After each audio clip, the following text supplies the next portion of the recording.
welcome back to Unwoken. Here today, a very special guest, my boy, Mr. Alex Allen. Welcome. Thanks for the beer, by the way. Hey, I got you, my friend.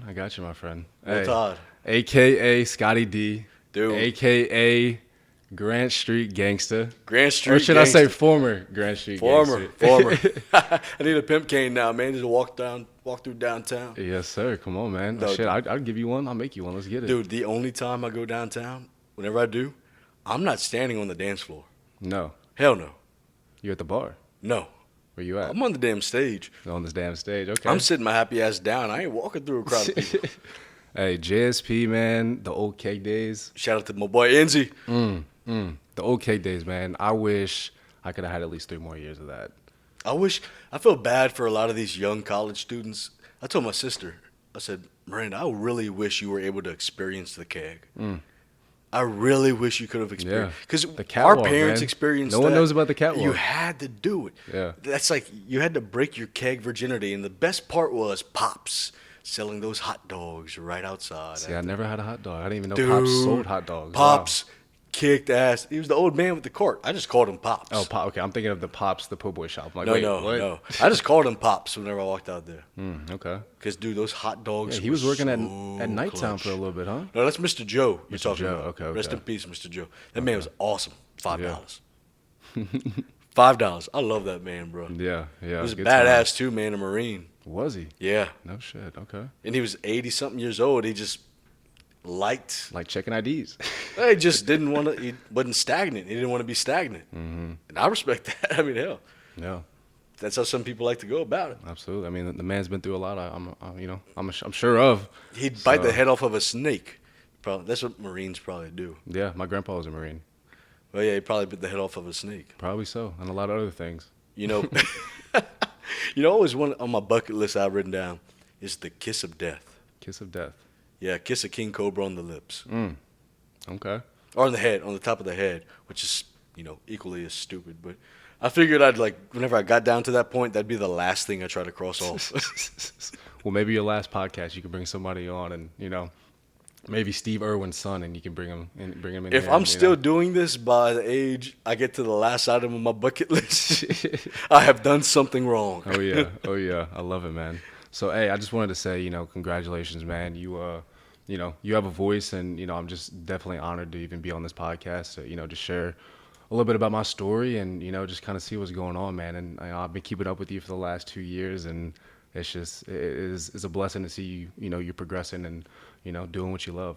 Dude, we're growing as people. That's what we do. People Absolutely, like brother. You're Absolutely. kicking ass too, man. Hell, Yeah. solar, man. That solar energy, bro. Yes, sir. Yeah, Good. man. I've been in the industry for 6 months.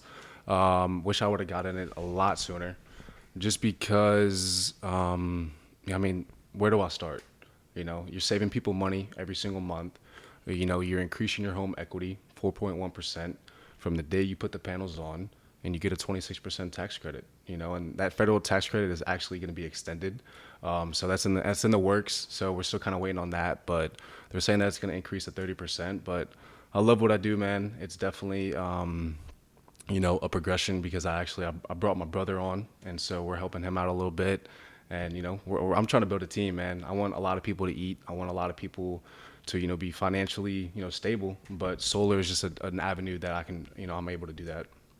Whenever your whole team's winning, whenever you want everybody around you to win, it really does change your mindset and those around you, I find. Yeah, 100%. And that's why we click so well, man. Me and you hit it off in communications, bro. Me, you, and sir. Sterling, and Jake, and Kathleen. What was that class? Who's Communications. who's the teacher? Diane. Trim. Diane. Yeah, Diane. Okay. Yeah, it was me, you, Kathleen, Sterling, Jake, and Sean.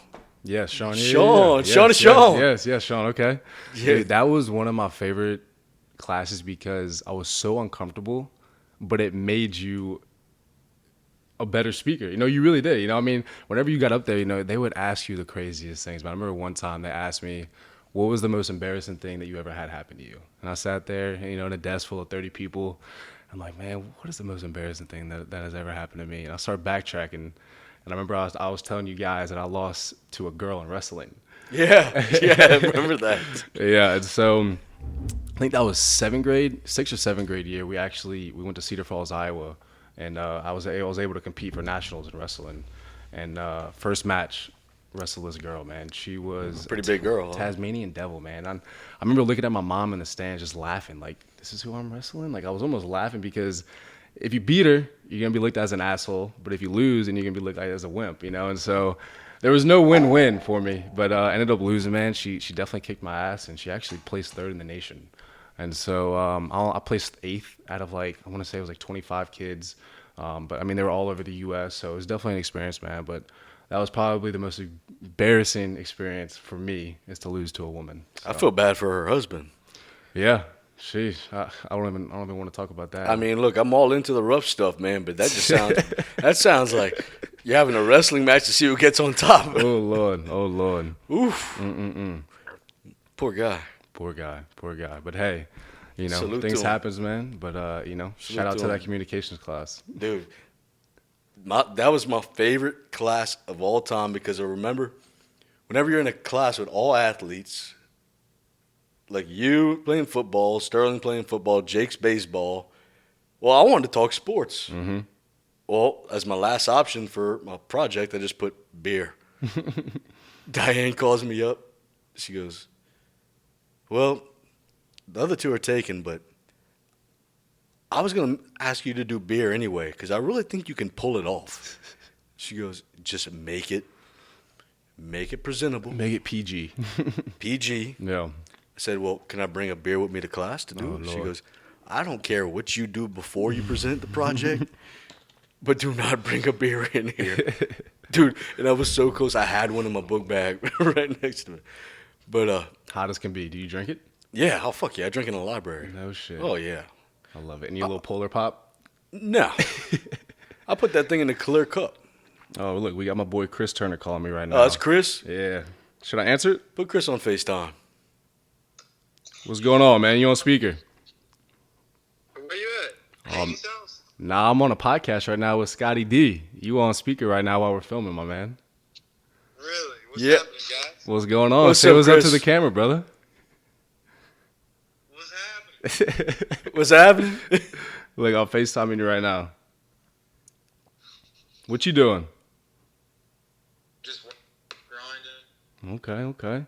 Say what's up to the man, bro. What up, bro? Calling out some solar panels right now. Yeah? Your hair looks mad at you a little bit. What's happening, Scotty D? What's up, guy?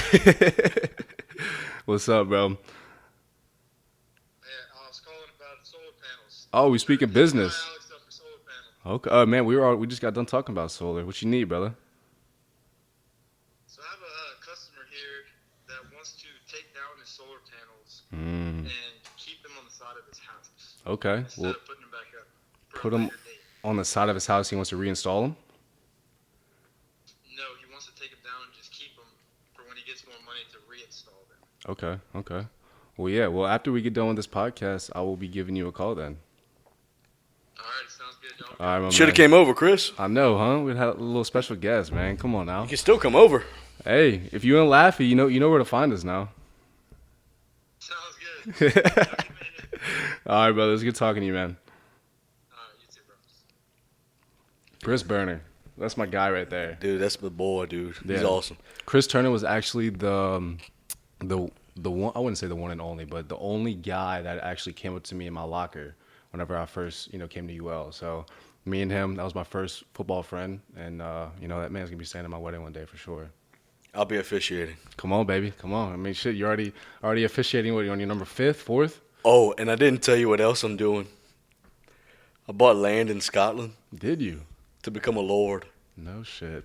Official title. How many? You bought an acre? How does this work? Dude, all you have to do is buy like a 1 by 5 square foot lot, and you own land in Ireland. Lord Scott Davis. Lord Scott Davis. No, I love Scotland. Yeah, Lord. it. Yeah, I thought you said Scott. I thought you said you bought land in Scott. I'm like, wait, Yeah, hold in up. I might Scotland. need to hop on this. In Scotland, in Scotland, dude, it's a legitimate thing. No And I shit. can change once the plaque comes in. I can change my name on my driver's license to Lord Scott So Davis. Lord Scott Davis. Yeah, bro. I love it. How much did it cost? I got the deluxe package. And I used So they got packages, okay. Yeah, and I used the promo code Chael for Chael Sonnen because I watch his podcast. Okay. Yeah, you knocked off $10. I mean, the deluxe is about $80. Nice. But I'm buying more land. I want to. Hey, I said I'm gonna be buried out there in my plot. Hey, and they show you where it's at. Mine's right there off the cliff. No way. That's awesome, man. Sick. Well, hey, it's an honor to be sitting here with Lord Scott Davis. All right, Yeah. you know how to do it. Yes, How sir. you do? How you do? Well, I might as well, I got to give the Lord his gifts that I brought. No, you can't call me Lord yet. I have to get the plaque not in. yet. I have to get the okay. plaque in. So look, my yeah, friend. we're back to that. So look, I have 2 gifts for you. What you got? I know you're a USC fan, and so I got you a rookie 1990 Junior Seau football card.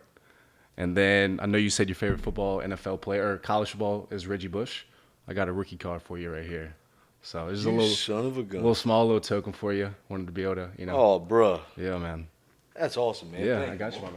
I got you, my friend. Appreciate that, Yes, man. sir. Yeah. Dude, that's awesome. Yeah, so that's actually the only USC card that I had. I was looking all of my cards last night. I was like, you know what? This is perfect. 30-year-old card. Let's give it to Mr. Scott Davis. How ironic is it that I showed you that card collection? And I wanted to pull him out to wait. you. And Manning's your favorite, huh? Peyton Manning, yes, sir. Oh, I got something for you, too, before you Hey, leave. okay. Let's get it. Got something for you before you leave. I'm excited, man. Yeah, funny enough, whenever Peyton Manning was playing the Saints, oh, man, I was decked. I appreciate that, man. Hey, I That's got awesome, you, my friend. I got you, bro. Junior Seau, whenever you asked me those questions yesterday, I went on Facebook and I put every single team. That got me thinking, who's my favorite player from every single NFL team or organization? So Seau was mine for the Chargers. Yeah. And then, dude, pretty much all USC guys, almost. I mean, Palomalu. Mm-hmm. Dude, let me tell you this. I think I was telling you this on the phone the other day. If they called the blindside rule like they do now, You saw that with the Saints last night? dude, Did you see that? I didn't see it. It was this DN's coming up to go sack the quarterback. Special spot. And I think it might have been a running back, but he picked up the blitz, man, and he pancaked him. I mean, I've been a fullback or something, but pancaked him, and they called Blindside. blindside. Yeah. Some shit, dude. Yeah. I mean, look, I understand it. I do. If you're not, but you shouldn't be able to call blindside if you're not using the crown of the helmet, Right. which is what I used. I mean, in all honesty, dude, they put me at 260 pounds on the kickoff return. I also ran the 400 in track at 260 pounds. Wow. Yeah, I ran it. I It's ran that it. Como life, man. I ran it in a minute and 1 too, though. A minute and 1. Yeah. Jeez. And whenever I lost a lot of weight, I ran in 56, but I still wasn't able to compete with Kavar Holmes and Traven Durrell and all them boys. But Yeah. hey, at 260, I held my ground. But let me tell you something, Made you a new man. Dude, I couldn't get up the field as fast as everybody else. So I'd be waiting, and I would wait, and I'd be looking for that one guy who wasn't paying any attention. Because my dad always told me, keep your head on a swivel. And look, our coach, for our homecoming games, we didn't schedule some 2A school, 1A school, 3A school, 4A school. No. You know who we played my freshman year homecoming? St. Thomas More. Sophomore year, Bro Bridge, whenever they had That was whenever Lane Landry's quarterback? Lane Landry went in he was the backup. Okay. But their starting quarterback got hurt, so Lane was in, but all he had to do was throw the ball to Traven, Kavara, and Lamar Lewis. Right. We were I scheduled. heard Lane was a dog, though, man. Dude. I heard Lane was. I heard a lot of good things because he used to. Oh, he was good, man. He used to be a trainer for UL. Yeah, he And was so good. every year the trainers and the equipment staff would play each other, and I mean, dude, he was just tearing it up from what I heard. Oh, well, I mean, look, you have 3 guys who are on the fastest 4x4 team, 4x1 team in the country, high school. That's what they were, because Kavara they all went on track scholarships too, but they also played football at LSU. So all 3 of them on the field. That's our sophomore year homecoming. Jeez. Junior year, the funny thing about that is that's, my first year, 5A, that's whenever you get to play.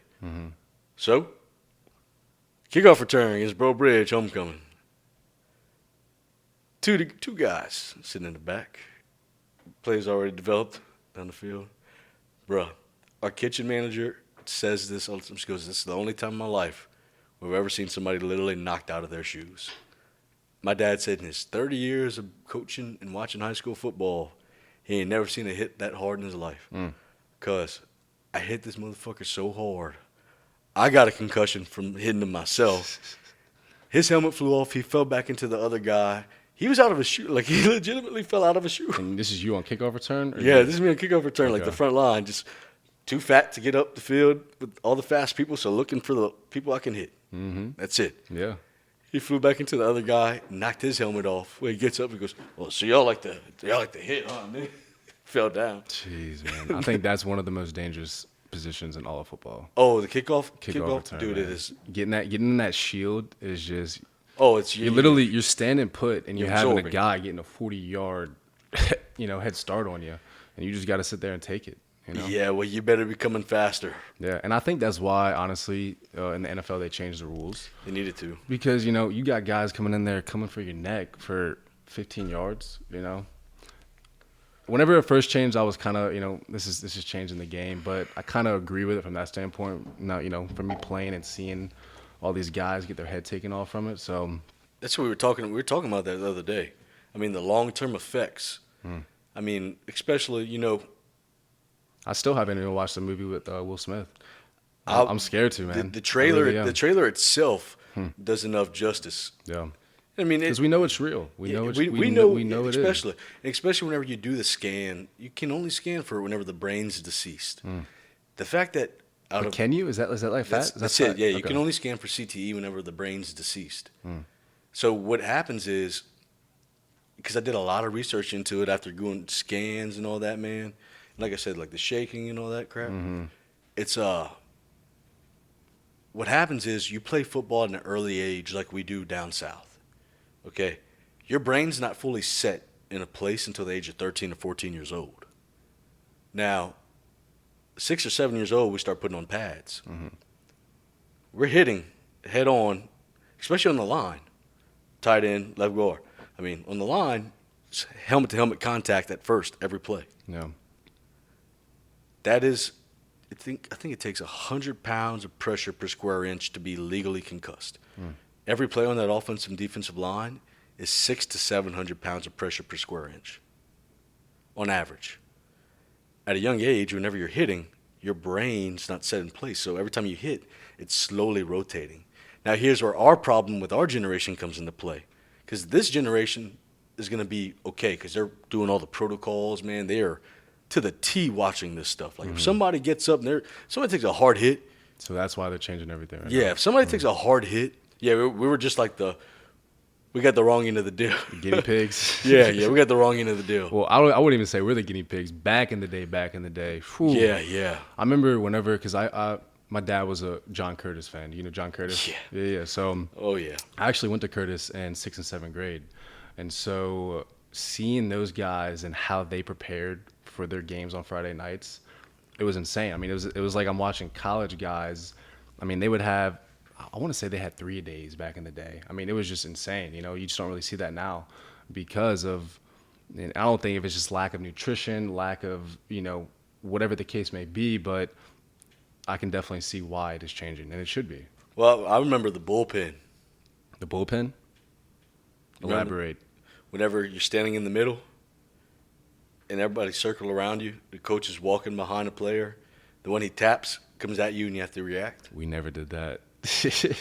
Yeah, we were doing. We never did that. We were doing that at 10 years old. What y'all call it? The bullpen? The bullpen. I think we did it my freshman year, but I wasn't on varsity, but we called it bull in the ring. Bull in the ring, yeah. Bull in the ring, same thing. But one of the guys was actually videoing, and it actually ended up going to LHSAA or. Oh yeah, it's dude, it is It was highly illegal. I mean, it's dangerous. Yeah. I loved it. I love being in the middle of that damn ring. Oh yeah, because you're the biggest one. No, You dude, bully everybody. I wasn't the biggest one. No. No, but I'm just gonna. Hey, if you knock me down, power to you, bro. Because the only time I've ever been laid out was whenever I pulled on the play my sophomore year against Karen Crow with Jacoby Briscoe at the D end spot. Jacoby Briscoe. And Briscoe was a freak of nature. Yeah, he was. He hit me so hard that he fell back. Like that. Hey, that's about the only time. Yeah. The only other time I've been just laid went up out against, was my first rugby practice. Rugby. My first That's rugby a whole practice. nother story. One of my buddies used to play at Jesuit, and I don't know if I could play that, man. I don't know. Oh, you see, I'm retired. But anyway, yeah, back to that whole aspect of it. So 6, 7 years old, we're introduced to this. So our brains, every time you hit, your brain slowly starts to rotate. Now, by the time you get to the age of 13, 14 years old, your brain sets in place, but it's not set in the correct space. You get what I'm saying? Mm-hmm. So It's almost altered a little bit. our yeah. brains are altered in a case to where, Yeah. you take 111 amateur athletes. That means high school football players with deceased brains, and you run the CTE scan and test for it. 111 and 110 come back with it. That's a problem. Yeah.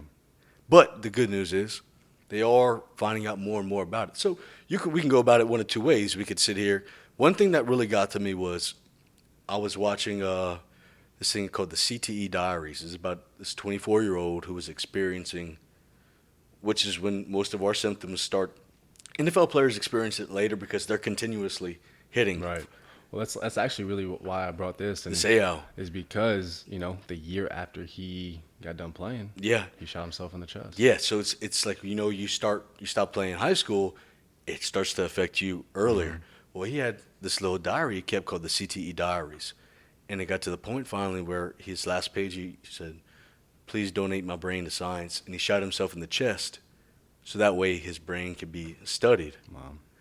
And I saw that and I'm like, damn, man. I'm like, all right, I know if all these studies are telling me what they're telling me, and being from experience, with headaches, chronic, man. I mean, I brutalized my body for a long time. I used my body as a battering ram, my head as a battering ram. I went to the LSU McNeese game this past year, and I had like this weird, I don't know how to explain it, man. I was watching the game, and I was just almost like, I don't know, like me being a football player and seeing all these years and seeing this running back fight for 3 yards and get his head taken off. It made me feel some type of way. And I'm just like, man, bro, like these kids are really sacrificing their bodies for 2-3 yards. Yeah. And it's crazy when you really think about it from that perspective. Well, you see, I look at it from the perspective of would I change anything that I did? Hell no. No. Because I love knocking motherfuckers on their asses. But the thing that really got to me is I started thinking about it, going through the experiences myself, and I'm thinking to myself, man, I'm not going to sit here because, I fell into a deep, deep, dark place. I'm like, well, fuck, if I'm not going to remember anything by the time I'm 60, 70 years old, what the hell's the point? Yeah. Spent a whole half a year like that, and then I saw that, and I said, oh, no, dude, if nobody's going to talk for them, because I know I am not the only person who's dealing with these long-term effects. Mm-hmm. Every single football player who's played at our age is experiencing this, and it should be addressed, which it is. We were talking about this on the phone. It's not something you want to talk about, really, because people are going to say, oh, fuck, football players are just going to be crazy-head people whenever. No, it's not like that.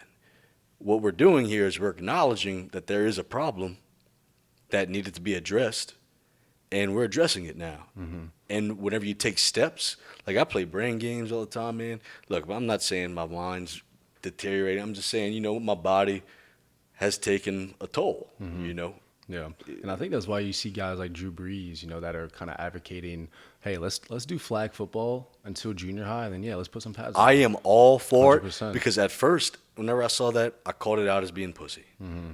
I'm like, they're pussifying the sport. Then the question was asked. You brought this up to me whenever I said, would I let my kids play football? And I said, not until high school. I mean that. Yeah. I mean, I'm going to push for anything other. Mm-hmm. As much as it pains me to not be able to go to the Friday Night Lights, I'm going to push, to the fact where you're going to be a skill player. And you're not going to be where those big old hefties. Right. Those 300-pound monsters I think are the going to be trying to take you out. Best job in football, man, long snapper. Our backup kicker. Still too much pressure. Backup kicker? Because look, that backup kicker is going to go and he's going to come in one kick and he's going to fuck up. He's remembered for that one kick. Well, kickers are head cases. They are. What's the guy for Blue Mountain State? What's his name? Oh, Harmon. Harmon. Yeah. True. I love that episode whenever Alex Moran had that bad game and he was basically put into the specialist party room. Oh yeah, the third stringers. Yeah. No, he was just being a douchebag at practice. Was that it? Yeah. Okay. It's been a while, man. I need to relive those shows, man. That's some good times. Dude, give me a hell, give me a yeah. And then I love whenever the beer glasses just clink like that. Yeah, man. I'm sorry I can't join you, man. I'm a little 2 months behind on schedule. I'm on my sober October diet right now, so. Yeah, well, traditionally I'd join you too, but my chest hair won't allow me to. Hey, I need to feed it. you do what you got to do, man. Roll Tide. I can't say that, but Well, let's get. go Cajuns. All right. So Go Tigers. So look. Let's get down to it. We talked about this before, saying this. You told me, dude, this is going to be controversial. Could have a big impact on. It could depending on who watches it. Yeah. Well, fuck it. Because we're going to tell the story. Look, anybody who might get pissed off, let me tell you something real quick. That you already know, I don't give a fuck. This is Unwoken. We tell the truth here. We get different perspectives. All right? So, if you don't like what you're hearing, turn the fucking thing off. But, Mr. Alex, Yeah, man. I would like, and I'm going to turn this microphone away from me. I want you to tell us your story. First of all, tell me what it was that made you have the feeling to contact me and say, you know what, let's use this platform to get this out. Yeah. Let's put it all out there. Let me tell my story. For sure. Because you felt like people haven't heard your story and they're giving you a negative image. Absolutely. And let me tell you something, that bothered me whenever you told me that. Because I had no idea you were getting that kind of rep. Dude, you're the nicest dude I ever met in my life. Appreciate that, bro. I mean, dude, I'm serious. I don't know how the hell you get that bad of a rep. Yeah. I mean, it's just, it's controversial, man. It's just, that's just the world we live in, Well, yeah, it is. But, I mean, look, one incident's going to cause people to just, that's honestly, fuck. That's a stupid question. One incident's going to cause people to have a completely different reflection. Oh, yeah, absolutely. In our generation, shit. What the hell was I thinking? Right. But yeah, man, I mean, I think I've been trying to manifest me coming on here for a while, ever since I watched you. And I remember I commented on your story, and then you were like, hey, man, we need to get you on the podcast, boy. And I'm like, shoot, you read my mind. Let's go. Come on. And then, I'm here. So tell us, just before we let you get into it, tell everybody what we're going to be addressing here. Yeah, I mean, I wouldn't really say I want to address certain things, but I just think that talk about. Yeah, I mean, just really just kind of put it into the open, because I think that there's a lot of college athletes that don't really get to be able to tell their story, and they're kind of afraid to tell their story. Whatever the case may be, I know there's a lot of college athletes that have kind of walked the same shoes as me, and I'm not here to play victim or say a sob story or whatever the case may be, but I just want my story to be out there. I want things to be addressed, and I guess you say things can be addressed, if you put it like that. But I don't want anything from this, is what I'm really saying. I just wanted to be able to tell my story and let you guys hear from it from my perspective, and then it's cathartic, man. Yeah, exactly, absolutely. It is. People underestimate the power of what doing this actually does. Yeah, man. Because we've since I've started doing this, I've noticed a change in being able to open up about a lot of things with people. Yeah. Because once you hear yourself actually saying, instead of the voice in your head saying, I need to talk about this, and whenever you actually start talking about it, it changes how you view things. And I think that's another reason why I love, me giving you this Junior Seau card, is because we need to start talking more, Could this guy have, prevented his suicide if he talked more? I don't know. But I do know that us as men, we hold a lot of things in. And we try to be that leader. We try to be, that Spartan in the family. But at the end of the day, man, sometimes we got to shed a tear, And I think that's the biggest thing right now in this culture that we live in, is that, we're afraid to speak out. We're afraid to be the weak link sometimes, because not every day we're going to be that stronghold, you know? Some days we're going to have days where we're weak. Some days we're going to have days where, you know, we need to take that day off. And, you know, mental health is real, man. And especially whenever you play college football, like you just said, you know, one day I might wake up and my brain's not, you know, responding like I want it to, you know? And I think this is just, you know, and I love that you have this platform because, you know, we're going to be able to address some things. I'd counter one thing you said. I think today men are more open emotionally towards the crying aspect. Me and you talked about that on the phone too the other day. I said, Depending on the age, I feel like. but my whole The younger point was generation, that for sure, whenever for you sure. like you have that emotional state, I still am. I'm very old school in that sense to where, as a man, you don't want the people that you're taking care of to see that weakness, Yeah. and that's what your friends are for. Mm-hmm. That's your friends are meant to be the guys that you go and you talk to about that stuff, Right. because you know what happens whenever you're the person that everybody looks to. They see you kind of break down. What happens then? So that's why I said, you know, Yeah. your boys are the best outlet for that, because they'll eventually, if they hear you complaining or whining about the same thing over and over again, they'll eventually tell you, bruh, we've heard this a million fucking times. Yeah. And that's the beauty thing. That's the beautiful thing about it.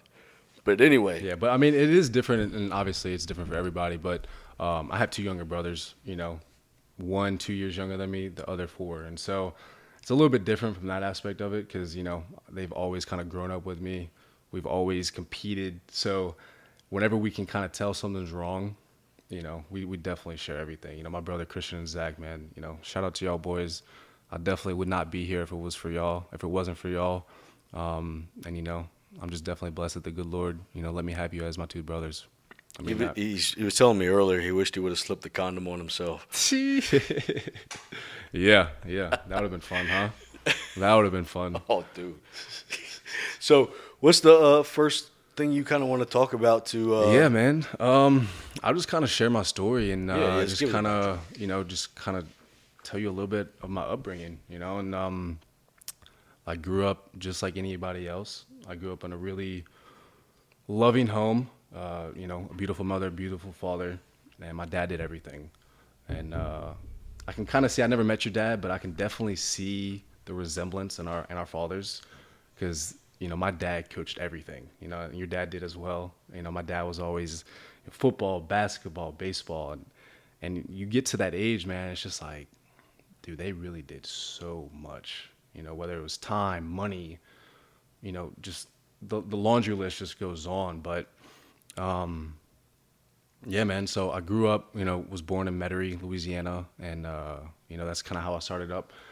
And you know, we lived there for 5 years, and family issues. You know, we all have some type of family issue, but you know, whenever I was at the age, I was so young, I didn't really know what was going on. But the house that we were living in Metairie was actually my dad's mother's house, and so whenever she passed away of cancer. There was no will. There was no really anything officially in writing for that home to be passed down to us. And so we were there, you know, for a little bit until we essentially got kicked out. And so it was a bunch of, I couldn't really tell you everything that happened, but it was, you know, it was a circus because we had family that were coming after my dad saying that, you know, I want my money, blah, blah, blah. You know, it was a shit show. And so we ended up renting a house in Slidell, and that's just kind of how I went to the dirty. And so I kind of grew up in Slidell from 7, and then I left from, you know, to college, or 5, I say. And then, yeah, man, so my dad has always been there, always been there, but I think we all have some type of trauma in our lives. And I think that the turning point in my life was whenever I lost my brother during Katrina. And so my mother was pregnant at the time. And I know I'm kind of fast forwarding a little bit, but we ended up evacuating to Shreveport. And so we evacuated to Shreveport, and my mom's pregnant, and we ended up sitting in this restaurant, and we're eating our food, and we get a note passed to us. Hey, the good Lord told me to pay for your meal. The waitress told me you guys are from, Louisiana, we know you guys are getting affected from Katrina. Just wanted to pay for your meal. And so my parents went over to that gentleman, thanked him. He ended up working at Wells Fargo, really good businessman, but he took us in his office and he kind of sat us down and he's like, what do you guys need? Literally gave me and my brother a pen and we wrote down everything, big barrel baseball bat, Legos, I mean, everything. And the next day, man, he literally puts our entire family into a rental house. We were actually sleeping in a camper all during Katrina, and put us in a rental house. My mom was pregnant. The gentleman really wanted to take care of my mother. Saw what was going on, and we're in the rental house, man. And so one morning, wake up just like any other morning, and my mom said, my water broke. We're all jumping up and we're excited. And I remember walking into the bathroom, man, and it was like a crime scene. There's just blood everywhere.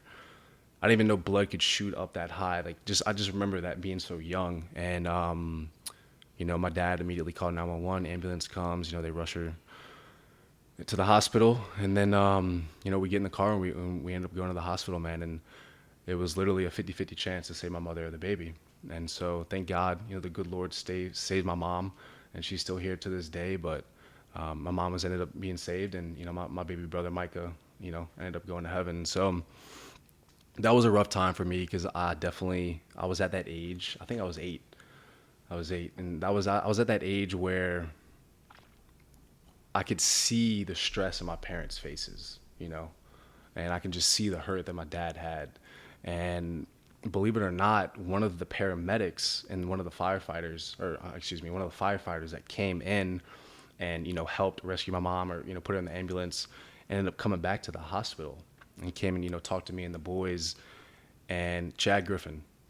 And we're still in contact with his family to this day. I call him my Uncle Chad. And I remember one thing he asked me, and I'll never forget. He said, hey, Alex, man, what you guys need? And this is speaking to a guy that already got everything from the Wells Fargo guy. Mm-hmm.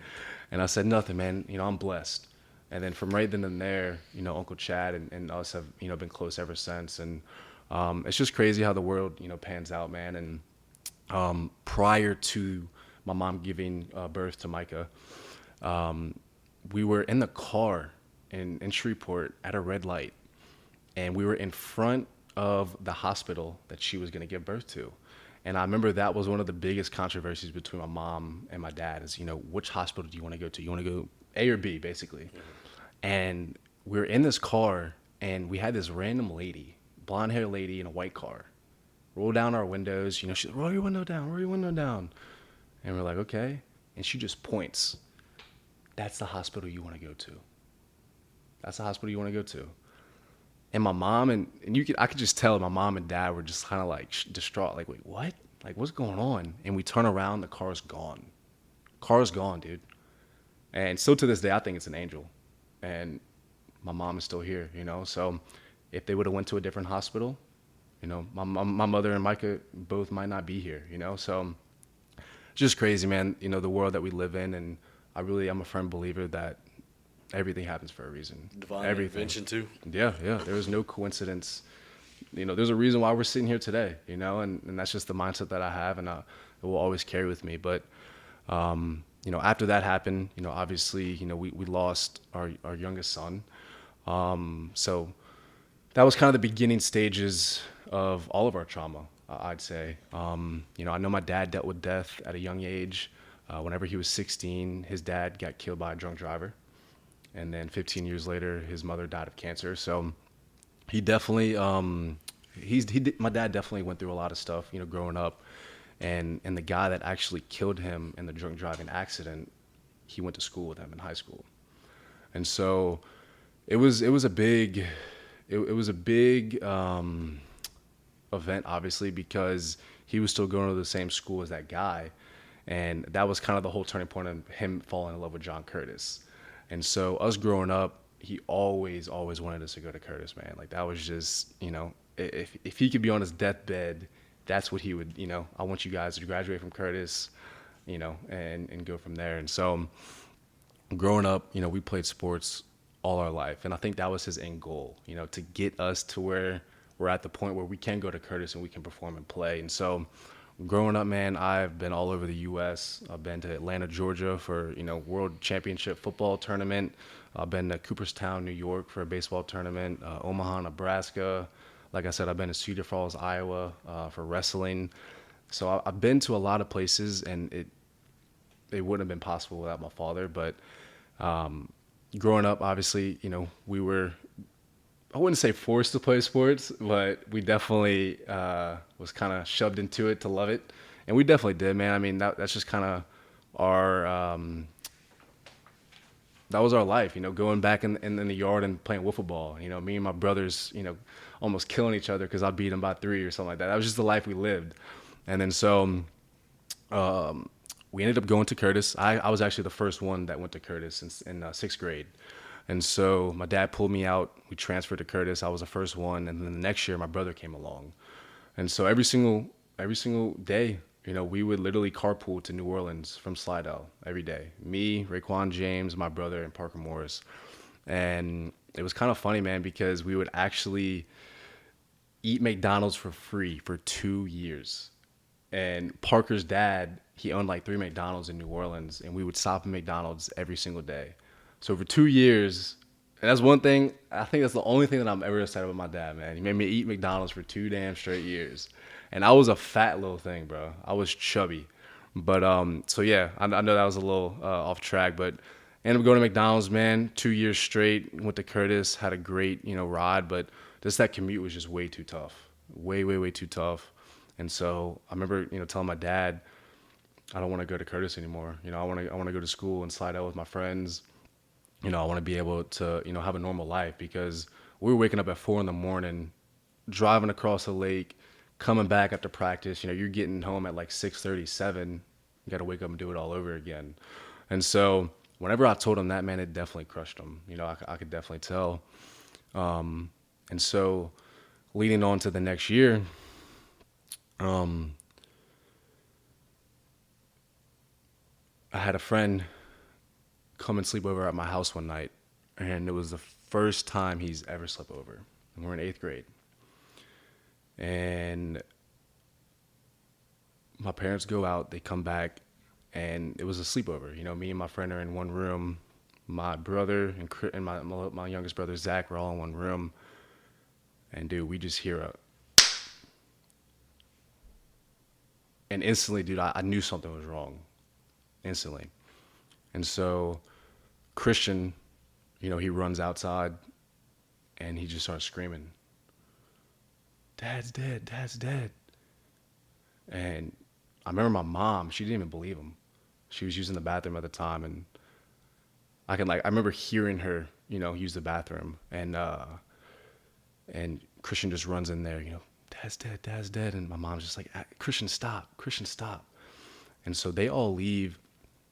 I don't know what's going on. I still haven't left the room, man. I'm scared shitless. And I immediately called 911. And it was almost like a bad dream where you try to call 911 and it just doesn't work, And so I just remember, dude, just trying to unlock my phone, dude. I was just 911. Finally get on the phone, and they're 911, what's your emergency?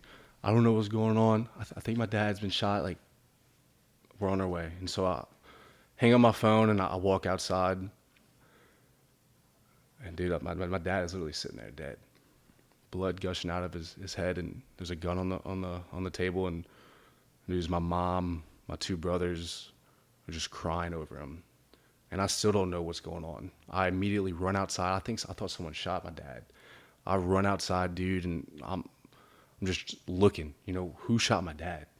And I hear the sirens coming, dude. I start running to the street, waving my hands, and they, hurry up and come. But my dad committed suicide that day. And it was tough, man. I mean, it was definitely the hardest thing I've ever had to go through. And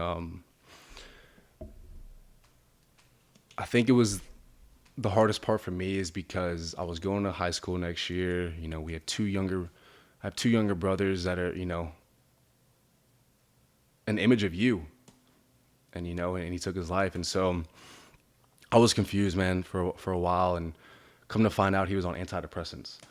And so whenever my mom and him went out that night. They were drinking a lot, and I guess he just had a little bit too many, and with that alcohol and that prescription, it did something. And I truly don't believe he would have done it if he wasn't on that antidepressant. And there's many reasons why. Is because one, I had my friend staying with me. The only night that he's ever slept over at my house, and he decides to do that. And no note, no signs. I mean, there was really nothing that could pinpoint to that night happening. And so it was tough for me to swallow, man. And football was kind of my safe haven. And so the following year, freshman year, didn't know a position to play. I actually played O-line my entire life. D-line, O-line. I was that fat kid, like I said. On that McDonald's diet for 2 years, man, you got to put them on the line somehow. And, I ended up playing tight end. And so we just went from there, man. But I think that was the turning point in my life because I knew that I would never do that. And so it was tough for me because as an 8th grader, I still had to be the man of the home. And I didn't really know how, and my brothers still fuss at me to this day. You trying to be the dad, I'm not trying to be the dad, man. I'm just trying to do what I best know, right? And, like I said, man, it was tough, but football definitely saved me. And it was pretty cool, man. The second game of our freshman year, I actually ended up catching a pass to win the game, a little slant route against Covington. And I just remember, man, just sticking my hand up and just pointing at him, And then I think that was just the hardest part, man, looking in the stands and not seeing your father anymore. And it definitely took a toll on you, man. But, the good Lord definitely makes things happen for us for a reason. And I know, as cliche as that sounds, I truly believe that. And I still see signs every day, man, of my dad still being alive, and not alive, but, giving me signs that, he's still with us in spirit. But that's just kind of, some of the trauma that I've dealt with. And, my mom is a warrior. Yeah, I was about to say. My mother is a warrior, man. I was about to say, dude. Warrior. Yeah, there's really no way to put it. And, she raised 3 boys. And so, thank God, I want to say like 6 months after my father passed away, my mom took a new job at NASA. And my mom was an accountant for NASA for a little bit. No college degree, no nothing. And she was an accountant for NASA. So just right then and there, I just knew. I was like, man, this woman is something, And so she raised us, man, and she definitely took care of us. And she actually got, remarried 3 years later. That's good. To, a beautiful stepdad of mine, Brett Casera, took us in, man. And I think at a young age, still looking at that, like, man, this guy's coming in our life with 3 boys. This dude is real, Mm-hmm. And they actually met at a baseball tournament my brother was playing at, back in the day. But it's just kind of crazy how the world works, man. But, he's still in our life. And I think they made 9 years the other day. So That's awesome. Good into, like, to hear that she got back out there. No. And another thing with that, there's no stronger bond between a mother and her son. I've always been a mama's boy, man. And funny how you say that. In SYFA, we called it SYFA. That's our little football league.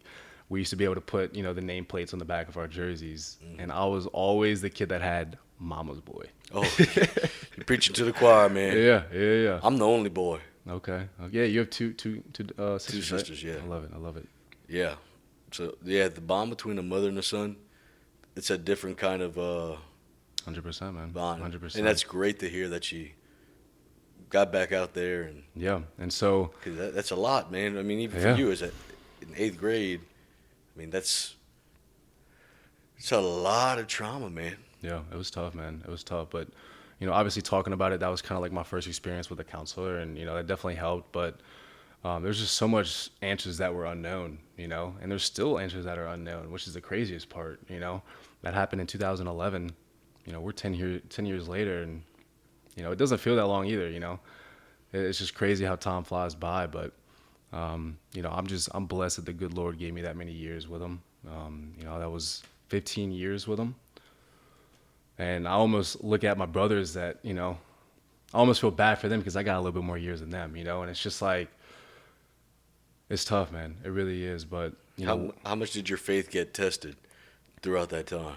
I was still kind of young, but it definitely got tested in the sense of, me reading things or, if you commit suicide, you can't go to heaven. Mm-hmm.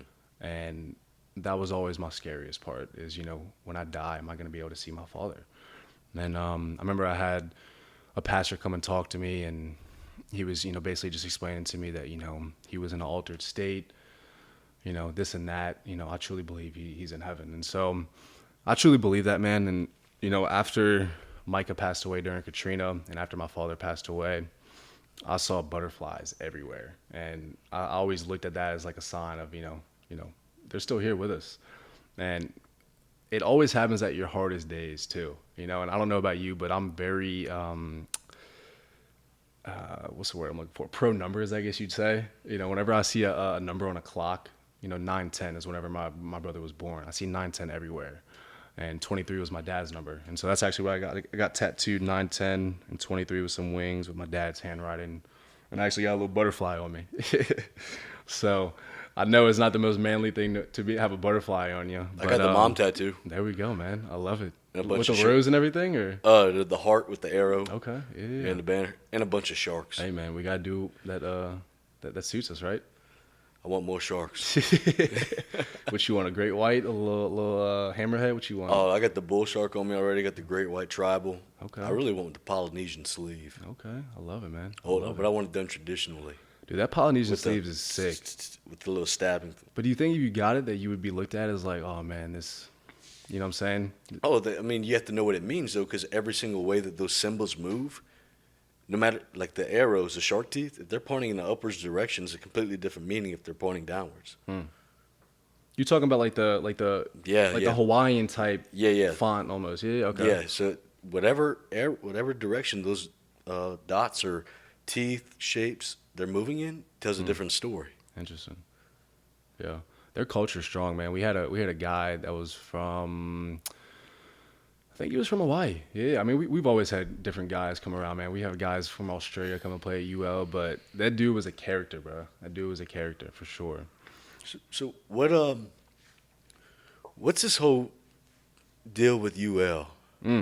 So yeah, we're gonna get into that, and I was just kind of telling my story. Oh no, man, dude! I mean, it took a. Yeah, I just learned sure. something about you that made me me kind of realize that whenever I said me and you on the phone the other day, pretty much the same exact person, you experienced that trauma at a young age. Things that people should not have to go through, no matter what age you're in. Right. But I think you have that same approach where you're always in a good mood and happy because you never want to see somebody else feel that way. Yeah, absolutely, man. And I think that optimism can be learned.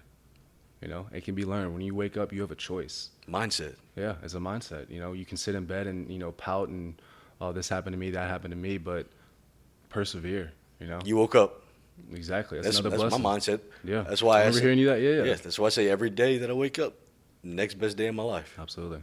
No matter if I'm hungover or not. Absolutely, man. Absolutely. Even though the hangovers suck. I don't really get them a lot because I don't drink anymore, dude, man. At our age, hangovers last 1 to 2 business days.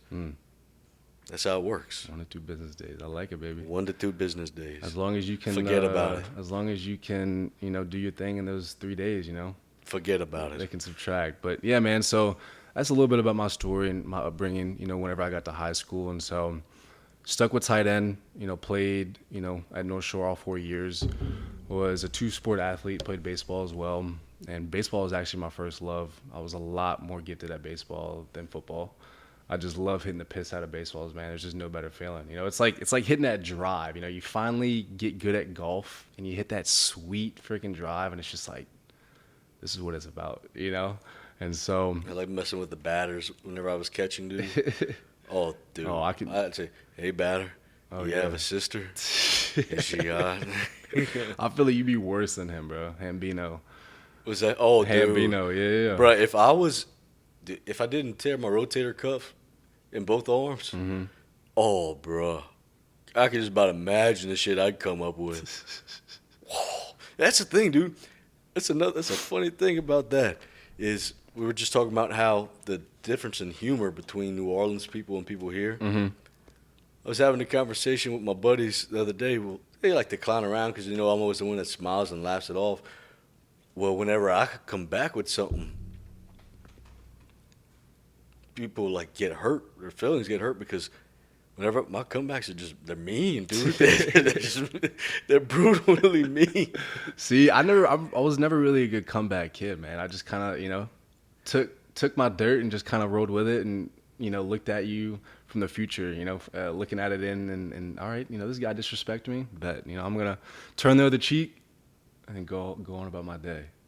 So kudos to you with the Mr. Comeback King. Oh, no. I don't even think they're comebacks. I think they're just like literally they come off as personal attacks that are just mean. Okay, I see. Okay. Like, shit.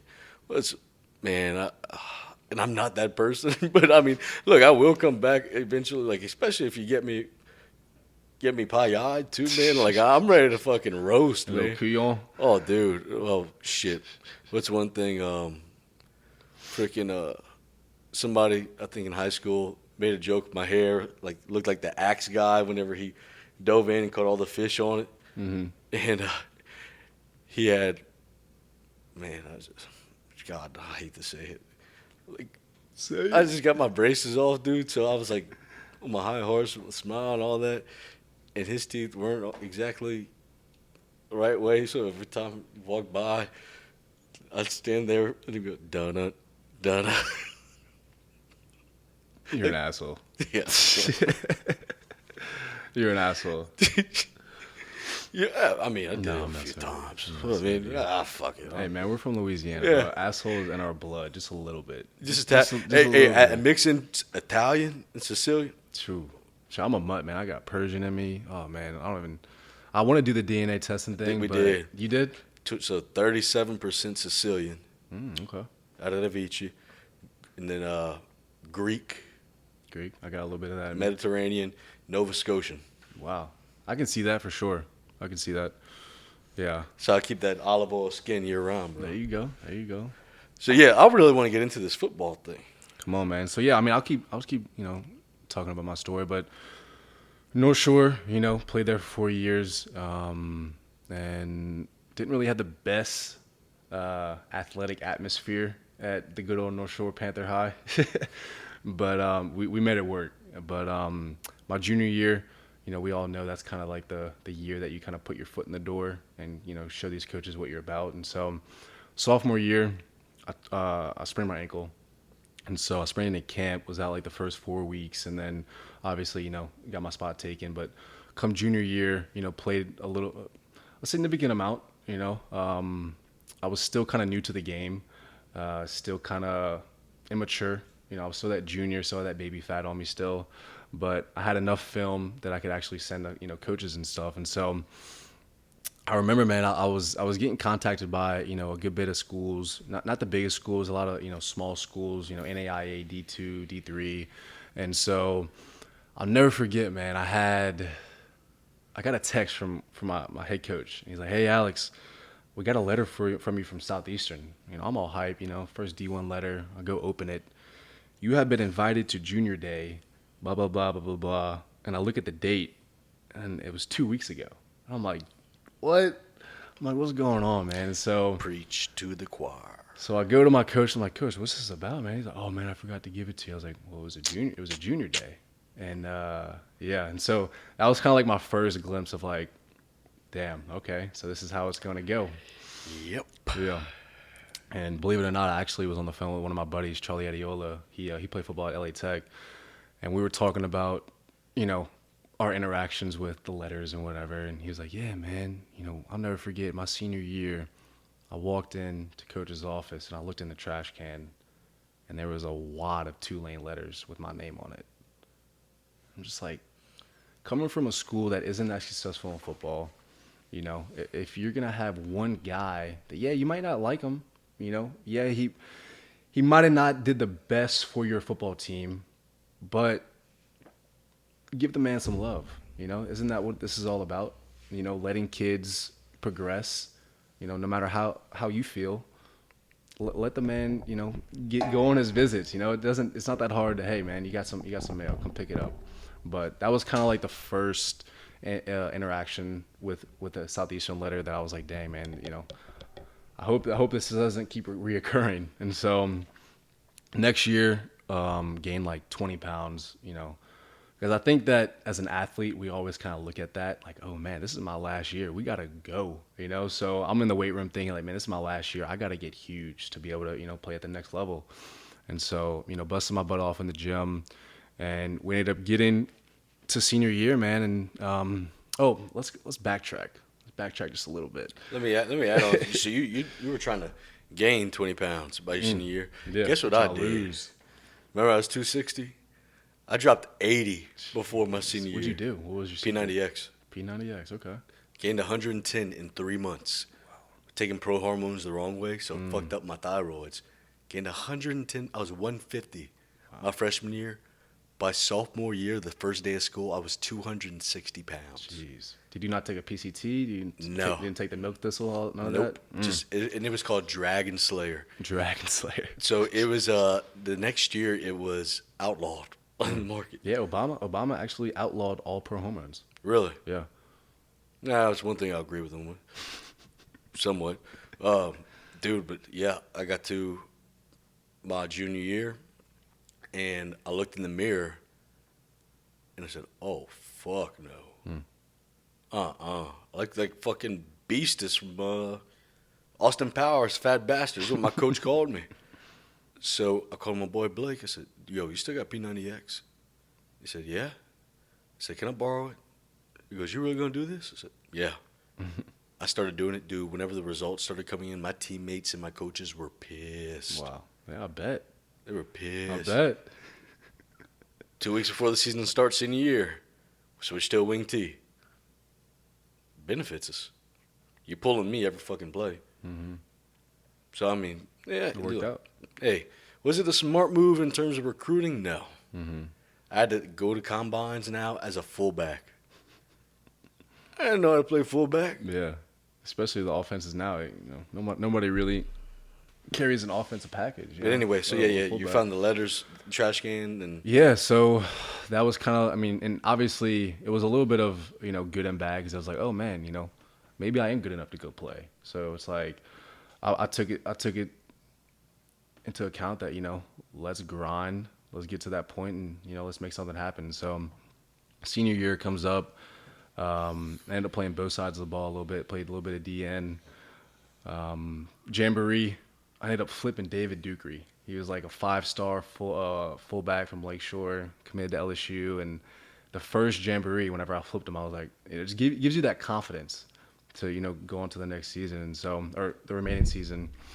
And so next game, man, we showed out and we just kept playing, and we weren't the best. I think we finished like 3-7 my senior year, but man, we had some dogs on our team. And I think that was the hardest part of leaving North Shore, just knowing how talented we were and, how much of elite success that we had. But I ended up getting, pretty significant offers. I had a bunch of D2, D3, NAIA offers, but no D1 offers. I talked to a lot of colleges. I was talking to Rutgers a lot, Troy. you had the grades for Rutgers? I did not. I did not. So once they asked me for my ACT, it was definitely not up there. But, I was recruited hard, man. Utah State, Colorado State, Sam Houston, and then one of my buddies that played at Curtis, Willie Allen. He committed to LSU, Under Armour All-American. And so obviously he was tight because he was already committed to LSU. And so I told him, like, listen, man, I don't have a place to go yet. Could you do anything for me? He's like, yeah, man, definitely. Send me your film. So he sends it to Coach Cam Cameron. He was the offensive coordinator at the time. And I just remember, him screenshotting the messages that he came back. He's like, man, who's this kid, man? He's a hell of an athlete, blah, blah, blah. And he's like, we don't have any scholarships open, but would he be open to coming as a walk-on? And in my mind, man, I'm jacked up. Let's go, man. I've always been an LSU Tiger fan, growing up. And, I know you don't like that with your little Roll Tide helmet over there. But it's USC helmet right there. Oh, it's a USC? Look, it's right behind you. Oh, you brought the Roll Tide. Okay. You see that stocking right there? Yeah, I see that. Yeah. But, so that was kind of, I lost my train of thought. Where were we at? Shit. Oh, you were pumped about LSU. Pumped LSU. And so we go on a visit. Me and my buddy Charlie Adiola. We go to LSU, and yeah, man, that was the road. We were gonna go to LSU together as a walk on, and we were gonna earn our spot.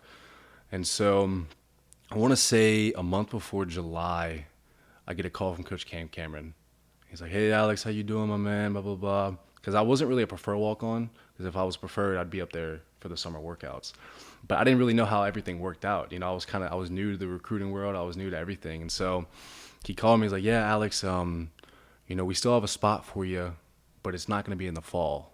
And so I'm like sitting here like, man, what do I do? Like, do I want to go be a regular student for a semester and then, in my mind, I'm like, telling all my friends and family that, I'm going to play at LSU, but then, not be on the team the first year. It was just kind of like weird. And I looked at it as disrespect, and I was just like, I'm good enough to play here. Let's make it happen. But the Lord changed the doors for me, and I ended up hitting up Hunter Bemelon and Ryan Trishelle.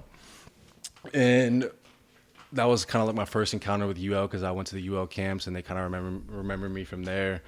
And they were like, "Yeah, we got a walk-on spot for you if you want to come on." And Ryan Trishelle, it's like the first time I ever talked to him. He was like, "You know any punters?" And I'm like, "Do I know any punters?" And I'm like, "No, but I do have a buddy that was an all-state goalie at North Shore." He's like, "Send me some film." I was like, "Okay." So I called my buddy Larry, and I'm like, "Larry, listen, man, as you know, I'm going to UL to walk on. They're looking for a punter. Can you kick?" He's like, "Yeah, dude. I kick a soccer ball, 60 yards. I think I can kick." It's like, "All right, bro. Well, they're serious about you coming on if you can kick. Just send them some film." So he goes and follows them on Twitter and everything like that. And this dude literally during the summer was just kicking footballs with tennis shoes on and sending film to Coach Tree every single week. And so I didn't get invited to camp, because I didn't really know how the process was. I thought I was just going to, first day of school, let's go, football, I was just so ignorant of how everything worked at the time. But we ended up getting there, and we're on an orientation day. And Coach Tree calls me. He's like, "Are you with Larry?" I'm like, "Yeah." He's like, "Tell him to come by the office, man. I want to give him a private tryout." I'm like, "A private tryout? What?" So we go in the indoor, man, and this dude is literally just kicking balls during orientation. And I'm like, "Dude, what's going on here, man? What is this? What is this place?" And so luckily, whenever we left, Coach Tree was like, "Yeah, man, you can come on board." And so me and Larry are ecstatic, man. We're like, what the heck is happening? Like, this is like a soccer kid that's never played football in a day in his life. He's come and play with us at He's come and play with me at UL. Like, this is awesome. And so it's like middle of August, and I get a call from Larry. And Larry's like, "Hey, man, did Coach Tree call you?" And I'm like, "No." And he's like, "Oh, well, they just invited me to camp." I said, "Really, bro? That's awesome." I was like, "What do you mean you got invited?" And he's like, "Yeah, I guess that they only can invite a certain amount of players for camp, and, that's just how it goes." I was like, "Awesome, man. Well, best of luck to you, bro. Awesome." And so not even 2 days later, bro, he gives me a call back. "Alex, I quit, man." I'm like, "What?" He's like, "Yeah, man." He's like, "They didn't even put me at punter." I'm like, "What? What did they put you at?" "Man, they put me at wide receiver." And I look at him, because we're on FaceTime. I'm like, "What?" And we just kept talking, man. He's like, "Yeah, everybody tore their ACL. We had 2 guys tear their ACL, a bunch of meniscus tears, and just the wide receiver room short. So they put me at wide receiver." And he's like, "Bro, I don't know wide receiver." And I'm like sitting there like, "Yeah, I know. Like, what are they doing, man?" And so for 2 days, he was a wide receiver. And obviously, him being a soccer player, I can only imagine how he looked on that field. I don't blame him for quitting. And so who do they call next? Ring, ring, ring. "Hey, Alex." And I had to play dumb. I didn't even know Larry even went. And he's like, "Yeah, Alex, we got a spot for you if you want to come in." I was like, "Cool." I was like, "Let me guess, wide receiver?" He's like, "Yeah." "How'd you know?" I said, I think Larry kind of spilled the beans a little bit, but I was just trying to play it cool because I wanted to get the invite, And so I get invited, and they put me in the wide receiver room, and that's how I first got introduced to UL as a wide receiver. And we were in the room, man. Jamal Robinson, the Gay Fusiliers, there was some talent in that room. Jamarcus Bradley, Michael Jaquette, Mike's with the Eagles, Jamarcus is with the Browns, but there was definitely some talent in that room. And so that's kind of how I first got introduced, man. And so Later goes down the road.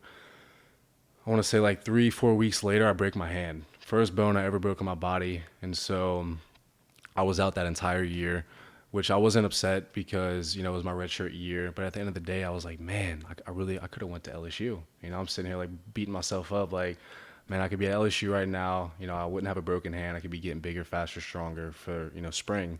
But it is what it is, let's move on. And so broke my hand, go to the the spring, and had a great year. That was kind of like my year that I put my foot in the door, kind of showed out to Coach Hud and everybody that, I deserve to be on this team. And so fast forward to camp, I get called in, and Coach Stringer, the tight ends coach, calls me in. He's like, Alex, I got some news for you.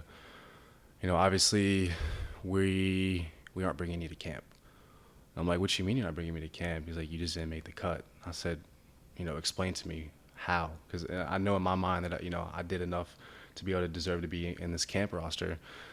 And he looks at me, and I hate even saying this right now because the gentleman that called me earlier doesn't even know this. Chris Turner played tight end with me as well, and he looks me in my eyes, and he's like, Alex, you do realize Chris Turner's grandpa is a booster here, right?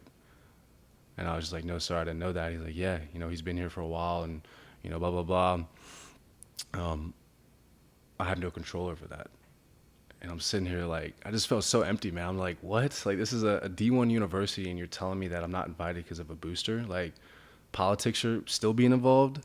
And he looked at me, he's like, Alex, like I said, man, there's things that you had to do in this world that you have no control over. And, if it was up to me, I'd want you to come to camp. And so I left that room, man, and I was pissed, man. I was like, what do I do? Do I leave? But I was just so loyal to the university and loyal to the friends that I made at UL, man. I really did fall in love with Lafayette. And so I decided to stay. And so I stayed. And then, the next year came up. And that was a shit show of a year.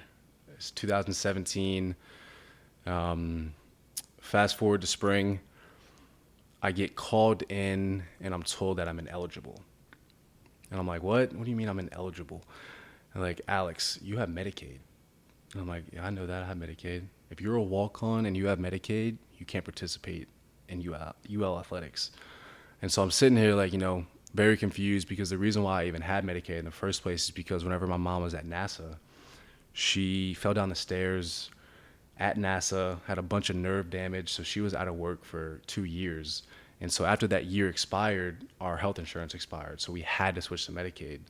And so our head trainer, calls me in his office, and, Alex, you're ineligible. And so I'm sitting here like, well, what can we do? Like, do I need to get a private insurance? Like, back and forth. And dude, he ghosted me for like 2 months. And so like, I'm ineligible. I can't go to the facility. I'm told from my coaches that I can't come out, can't do anything with the team because it's a liability. And so for 5 months, dude, I did not do anything. And so we were in the works of getting a private insurance. So my mom ended up getting Humana for me. She's paying $350 a month just so I can play football. And I think I was eligible the week after we first played Southeastern. Do you remember that game whenever we almost lost to them? Yep. Yeah. So I was literally eligible the week after. And so every Sunday after game days, we always have Sunday night lights. That was one thing that HUD always did. And so Sunday night lights was a big thing, and I was literally eligible the week after, and so I was suited up. And I remember, man, I caught like a go route, like a little 40-yard go route, and I'm running, and you hear Deuce Wallace just coming at me. My boy. Deuce Wallace just hits the piss out of my leg, bro. And I get up, and I'm kind of limping. I'm like, nah, I'm good. And so I go back to line up to the next play, and I try to move, dude. I just can't even move. And so one of our trainers, the beloved Carly Collins, shout out to you. Carly Collins was one of the best trainers at UL. Pulls me off to the side, checking me out or whatever, and she didn't really think anything of it. And so I was still in pain after 3 weeks, still fighting whatever was going on in my leg, and they finally give me an appointment with Dr. Duval. And Dr. Duval says, Alex, you have a sprained ligament, man. You're okay. You're all good. Just keep walking it off. It's going to heal on its own. And so 4 weeks go by, still in pain. 5 weeks go by, still in pain. And in these weeks, I'm trying to get back to playing. So I'm rehabbing it. Dude, I'm running on it. I'm squatting, doing all these trap bar deadlift. I mean, all these workouts, and ended up being 2 months later, I got my first MRI. Still nothing. Nothing. There was Nothing on the MRI. Nothing on the MRI. And so got x-rays, MRI, nothing.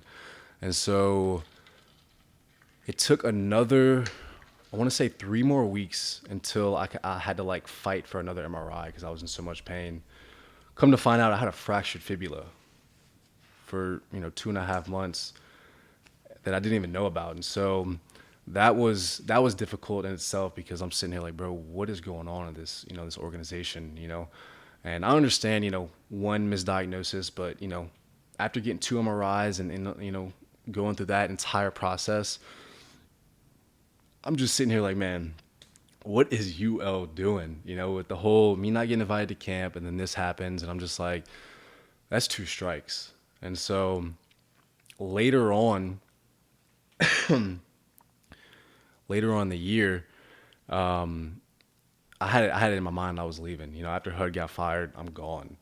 And so we kept rocking and rolling, man. I was rehabbing it, and HUD, come to find out, got fired December, whatever. After we played that App State game, we got our ass kicked. It was 63-7 or something like that. Let me dive into the HUD thing real quick. Mm-hmm. Yeah, go ahead. You want to know why I believe HUD got fired? He lost control of that team, and after that F Donald Trump video posted in the locker room, your boosters. Because boosters was paying his salary, yeah. Like I told you before, I'm never gonna give away my sources. Mm-hmm. I remember my good friend Cooper LeBlanc. Yeah. I love that dude. Also, one of the nicest guys you'll ever meet in your life. Really good dude. Cooper asked me one time. He said, what's some ideas that you think would bring people to the games? And I just won that SGA election that. I was going crazy with.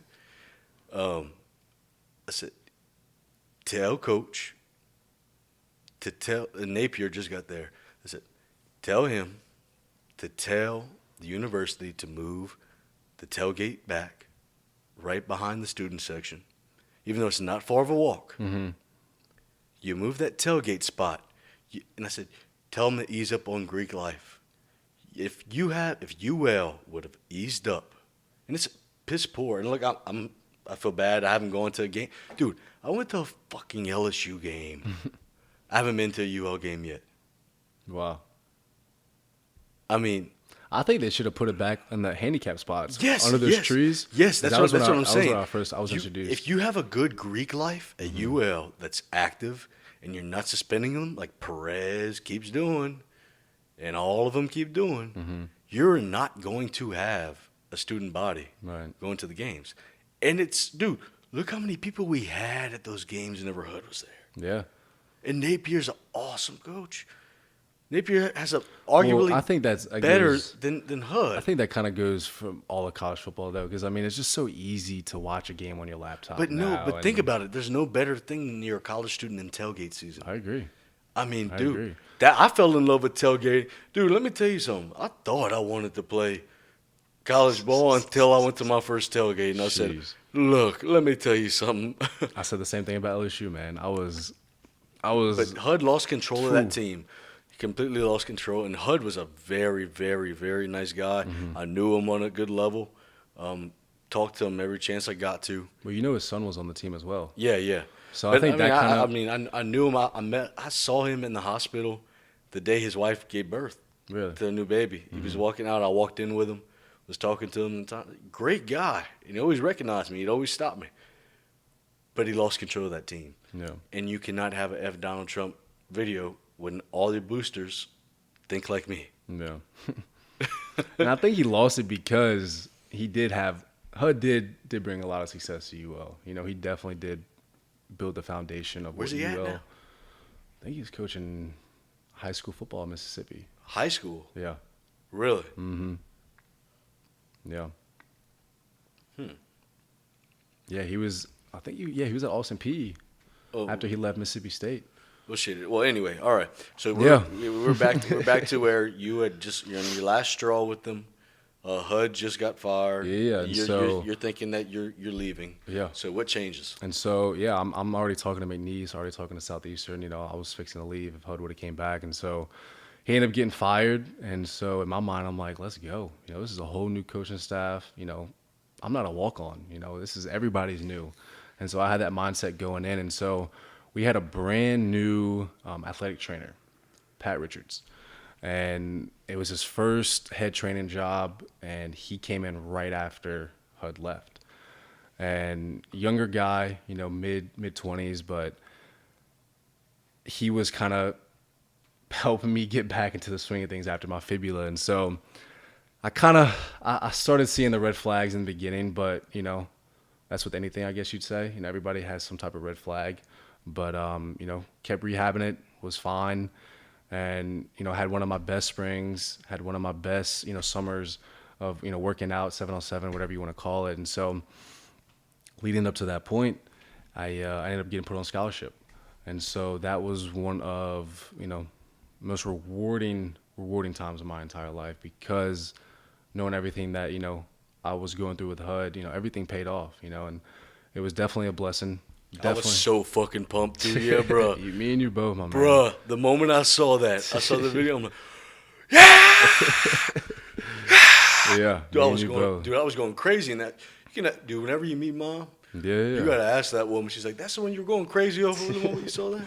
Yeah, Oh. yeah, that's a real one, man. So, obviously, I got put on Scally, but I know I'm kind of going back and forth. But whenever I was told that my insurance was invalid, in those 5 months, I wasn't working out, wasn't doing anything, man. And so I didn't know what to do. I didn't think I had a spot anymore, because once you hit that, that roster spot, you're done. And so thank God, and I want to give a shout out to Coach Reed Stringer, my tight ends coach, the gentleman that I had that, meeting with, that he told me that I wasn't invited to camp. But he was just real, man. He was real from the get-go, and, I'm definitely grateful for him. But fast forward, again, whenever I get put on scholarship, so this is in 2018. 2018, I get put on scholarship August 20th, and we have our first game of the season, and I tear my ACL. First game of the season, 11 days later, fourth quarter, 2 minutes left against Grambling, man, and I'll never forget about it. And leading up to that torn ACL, man, I think I tore it before, like the week prior. We had a Wednesday practice, and me and one of the tight ends were running a mesh route. And so I was going over the top, he was going over the bottom, and he thought he was going over the top. And so we ran into each other. And so my knee hit his knee, and I just knew something was wrong. And we played later that week. And so going into that game, I don't know why we do this, man, but every home game, we always sleep at a hotel.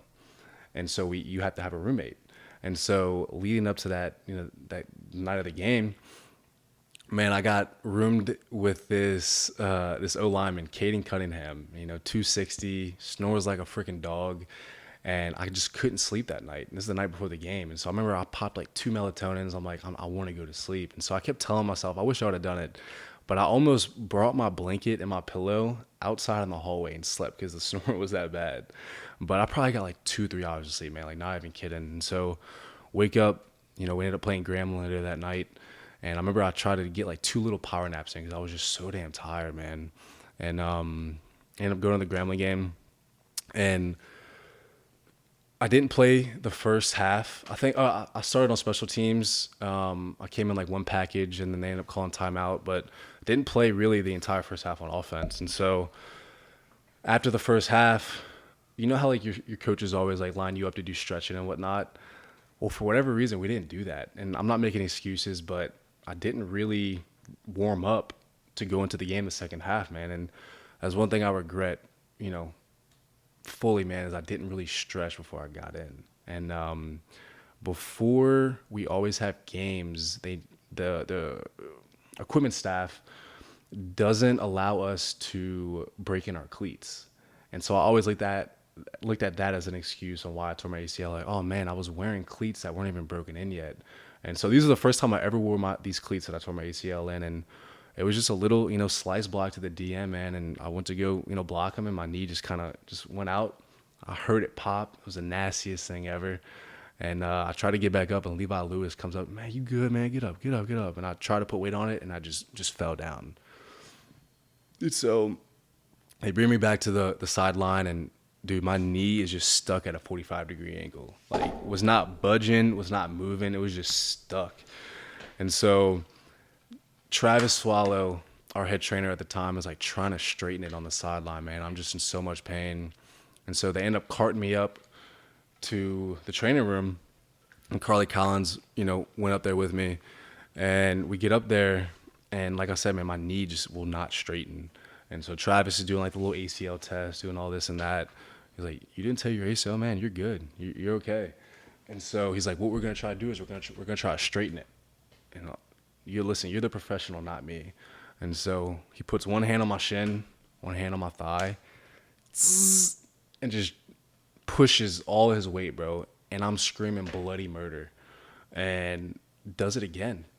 And I'm screaming, bro. And I remember I knew two girls that were trainers at the time that were like the student, to get into the classes or whatever the case may be. But I remember them seeing it, bro. And the day after, they were like, hey, are you okay?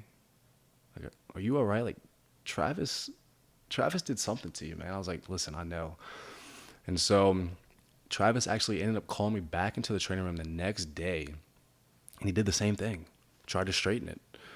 And so I ended up tearing my ACL, both my meniscus, and had surgery 7 days later by Dr. Perry. He actually played at LSU. I want to say he went to Turlins. But yeah, he did my surgery, and they took the graft of my hamstring. And so that was disheartening because I didn't really get a say-so on how my surgery went. I didn't really get a say-so who I picked.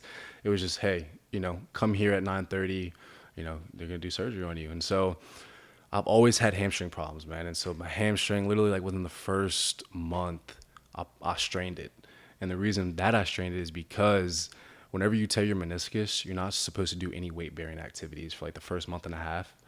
And I didn't know that until obviously months after. But I don't know if it was LOS. I don't know who it was, but somebody messed up the script to send a PT. And dude, literally the first 4 weeks, bro, I'm doing weighted squats.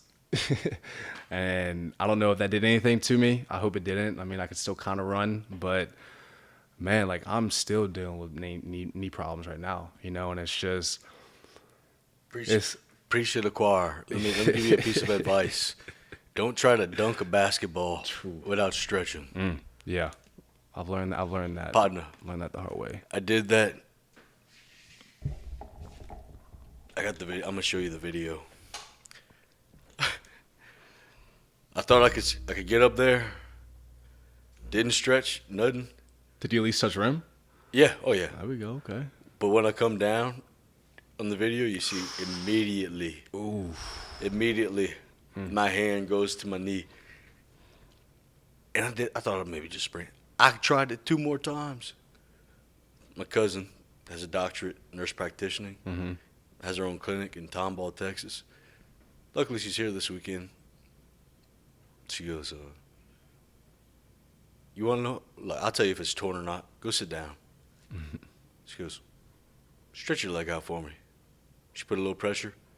She goes, try it this way. She goes, yep, your meniscus is torn, maybe slight tear in your ACL. I didn't get any surgery, still to this day. Really? Some people are like that, man. Some people, I know a guy that tore his ACL like twice, 2 times in a row, and no surgery still. I'm just like, I haven't had any surgeries, and I've torn my hip flexor, my nearly, dude, which we'll get into later. I'm sure we're going to talk about that, what happened on that play with my Achilles. But hip flexor, rotator cuff, deltoid, meniscus, ACL.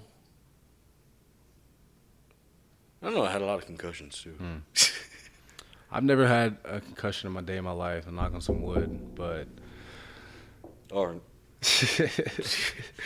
Yeah, man. So they fucked your leg up. They did, man. And the craziest thing about it is like the rehab was just so disorganized. So like I'm going to do PT 3 times a week, still having to go to the training room 5 times a week, and then I'm still doing everything football's doing. And so with the new training staff, it was disorganized, and obviously this guy is his first real, big head job. I really don't think he knew how to handle it. And so after I tore my ACL, was dealing with all that, and oh man, I remember one story. So I'm on crutches for like the first 2 months, and I couldn't even drive for like the first 4 weeks or however long it was. And do you know how far the parking lot is to the facility? Yeah. And so I would always park my car near the tunnel and just get out. I had my handicap pass, everything was fine. And man, I had a $100 ticket. It was like a $100 ticket. However, but I remember it was a lot, and I was pissed. And I go up to the training room and I'm like, Carly, like, I have a ticket. Like, I'm in crutches right now. Like, I'm not trying to crutch, 200 yards every day. I'm coming up here 2 times a week or 2 times a day. I'm just not trying to do that. And so she reported it to not compliance, but whatever the parking Parking in transit. There you go. That was a shit show. They're like, oh no, he's not supposed to park here. I'm like, well, he got surgery, he's injured, blah blah blah. So they made me crutch up to parking in transit in my crutches, and I had to like dispute it in person, and they still wouldn't do it. And so I'm just sitting there like, bro, UL, man, UL is just, it's a great place. And so the following month comes January, and me and my buddy Ken Jones actually tore our ACL a week apart. And me and Ken, man, that definitely brought us so much closer because, we were dealing with it at the same time. And so... Wait, hold up. I got a question to ask you. Go ahead. Turn your mic off.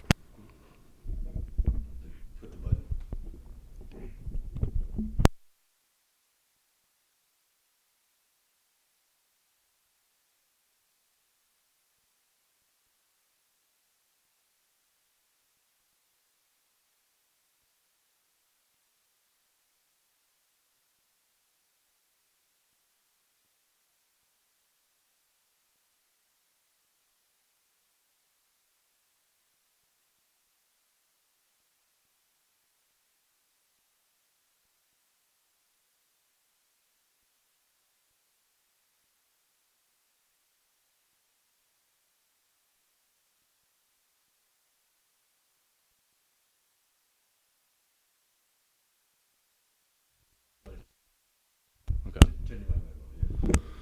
All right. So, So then I was like, yeah. No, you can't have that, huh? You hear me? You come back around here like that, I'd be like, bah! Yeah. I love it. So, yeah, man. So rehabbing the knee, man. Rehabbing the good old knee. And me and Ken Jones are fighting it out. And so I think it was like January, end of January. That's kind of like what we call identity. Identity is like hardcore conditioning. We're getting ready for spring. We're going to go to the summer.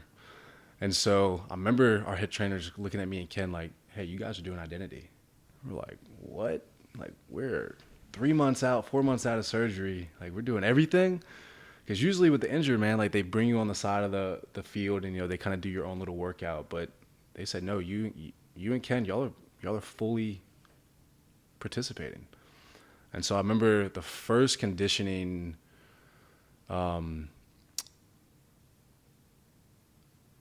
hardship, I guess I had. Oh man, we call it curves. And so you start at the 30-yard line, and you have cones that go all the way around, and it meets to the goal line, and then it comes all the way back to the 30-yard. And it was almost like a race. And so you would go by skill position, and then you would race, and then so they put me all the injured guys with the injured people. And dude, me and Ken are killing everybody. And like in our mind, we're like, oh dude, we're gonna be so good, man. Our knee's fine. Like, but I think it was just the adrenaline of like getting back to being a little bit normal again. And like it just kind of like psyched us out. Like, we can do this, but dude, we were in so much pain.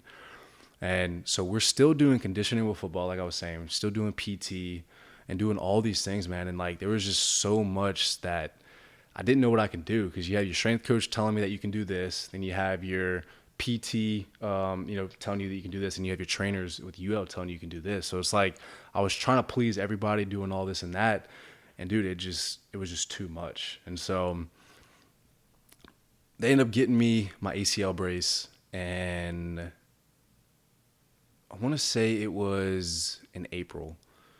Someone stole my ACL brace out of my locker, and I was just like, dude, there's no way someone stole this thing. I know they're a little expensive, $400, $500, but I was like, there's no way someone stole this. And so, dude, like I'm looking everywhere in the locker, telling the trainers, my ACL brace is missing. And it was almost like I had to like just keep reminding them, I was like, dude, I need this. Like I need this brace to be able to run. And so I ended up not getting a new brace till 3 months after, man. And so I was in month 6 whenever my brace was stolen. I didn't get a new brace till month 9. Or I'm sorry. Yeah.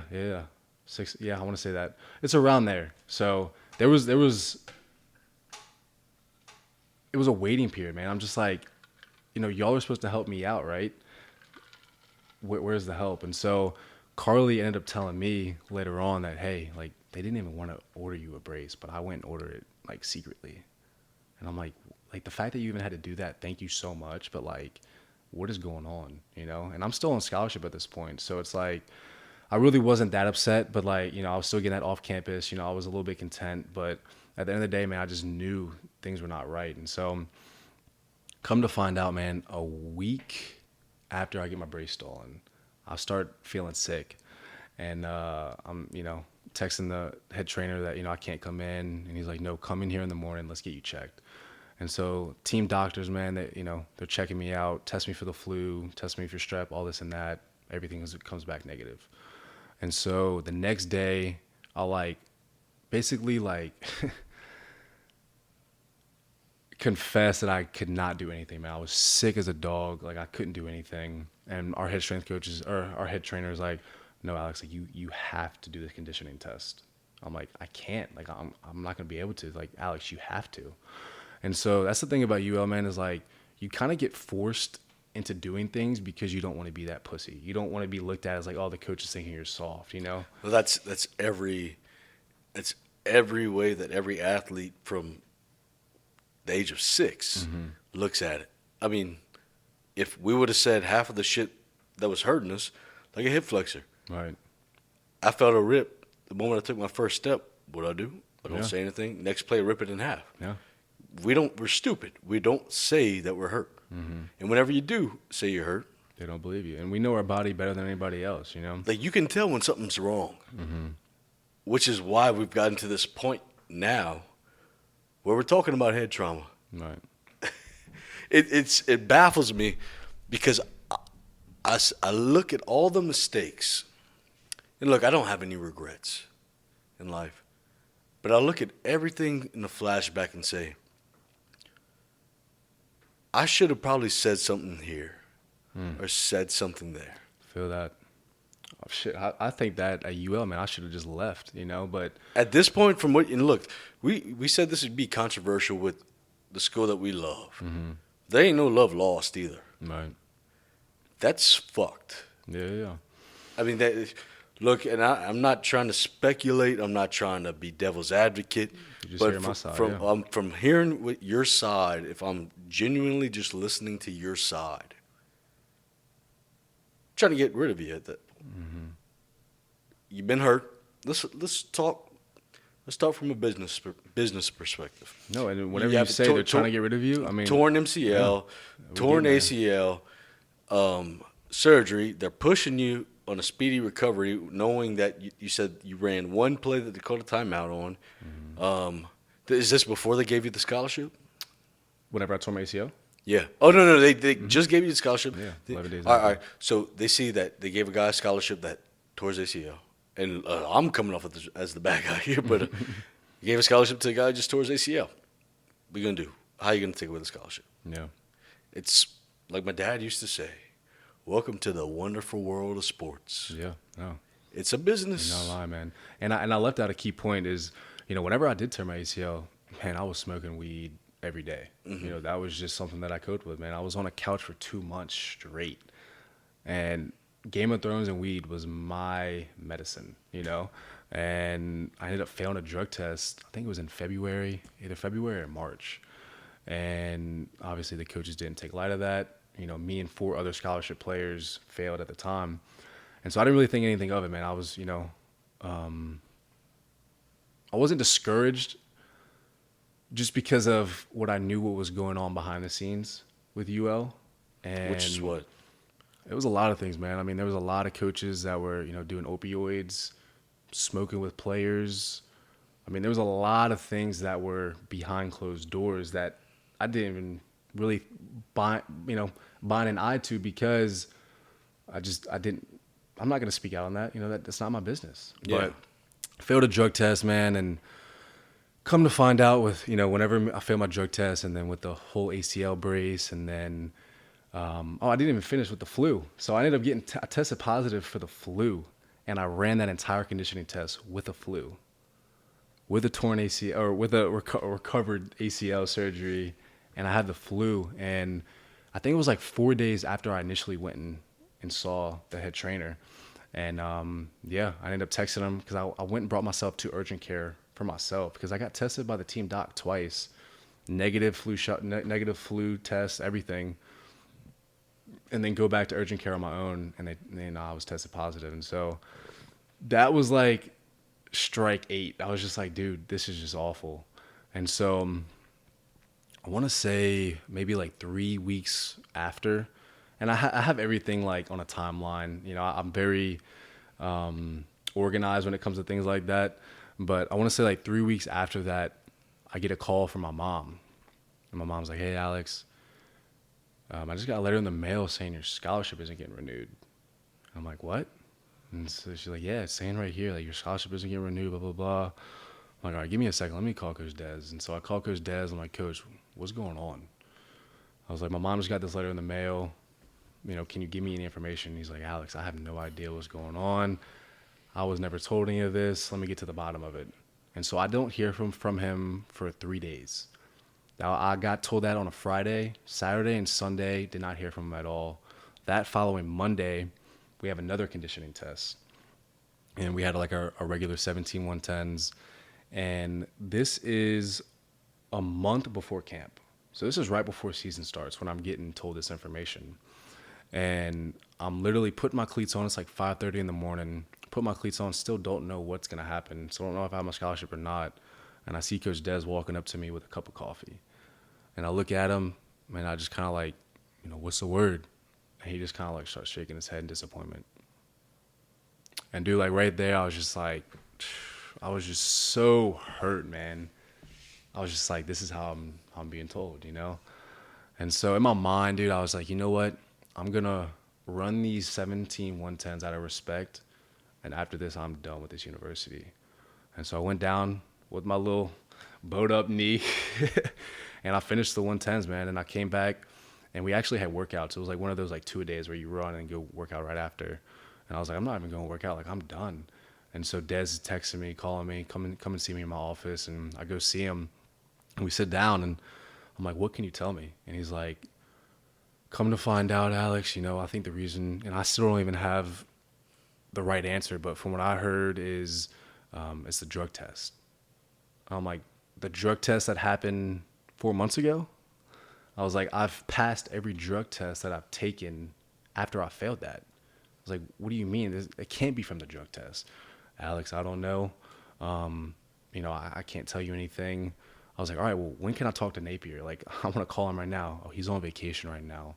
He's not going to be able to come back till 7 days. And so in those 7 days, bro, I literally still did not have a final answer on if I had my scholarship or not. And this is a month before the season starts. And so I put my name in the portal. Obviously, I don't think anybody's going to pick me up because I just tore my ACL. Yes, I'm on scholarship. Yeah, that might help me. But a month before season, that's not happening, dude. And so I was in the talks. I was talking to Southeastern and my niece, and I was really planning on leaving. But in my mind, I'm like, I'm still recovering this knee. I got to learn a whole new playbook in a month.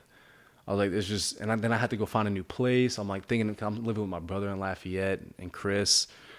And I'm just like, there's just no way. And so they literally use the drug test as an excuse to take my scholarship. And so Nate comes back 7 days after, and I meet with him, and the entire conversation, bro, was about himself, about what he went through and about the adversity that he went through and this and that. And I was just pissed, man. I'm just like, dude, like I'm literally, I was walking out that university and I was done. I was done playing football.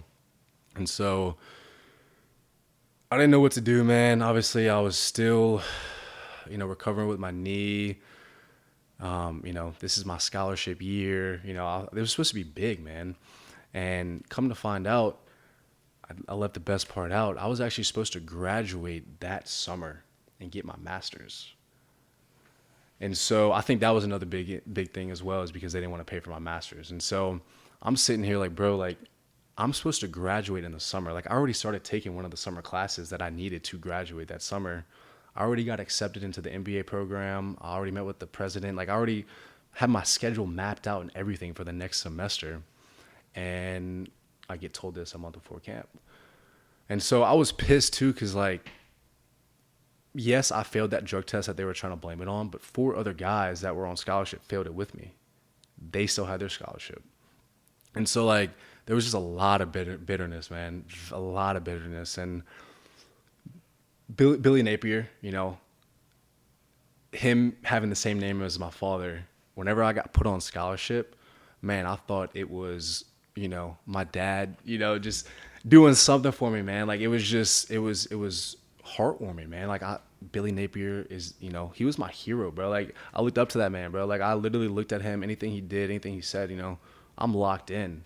And then whenever I find that out, being told through a letter in the mail to my mom, I was like, bro, I lost all respect for you.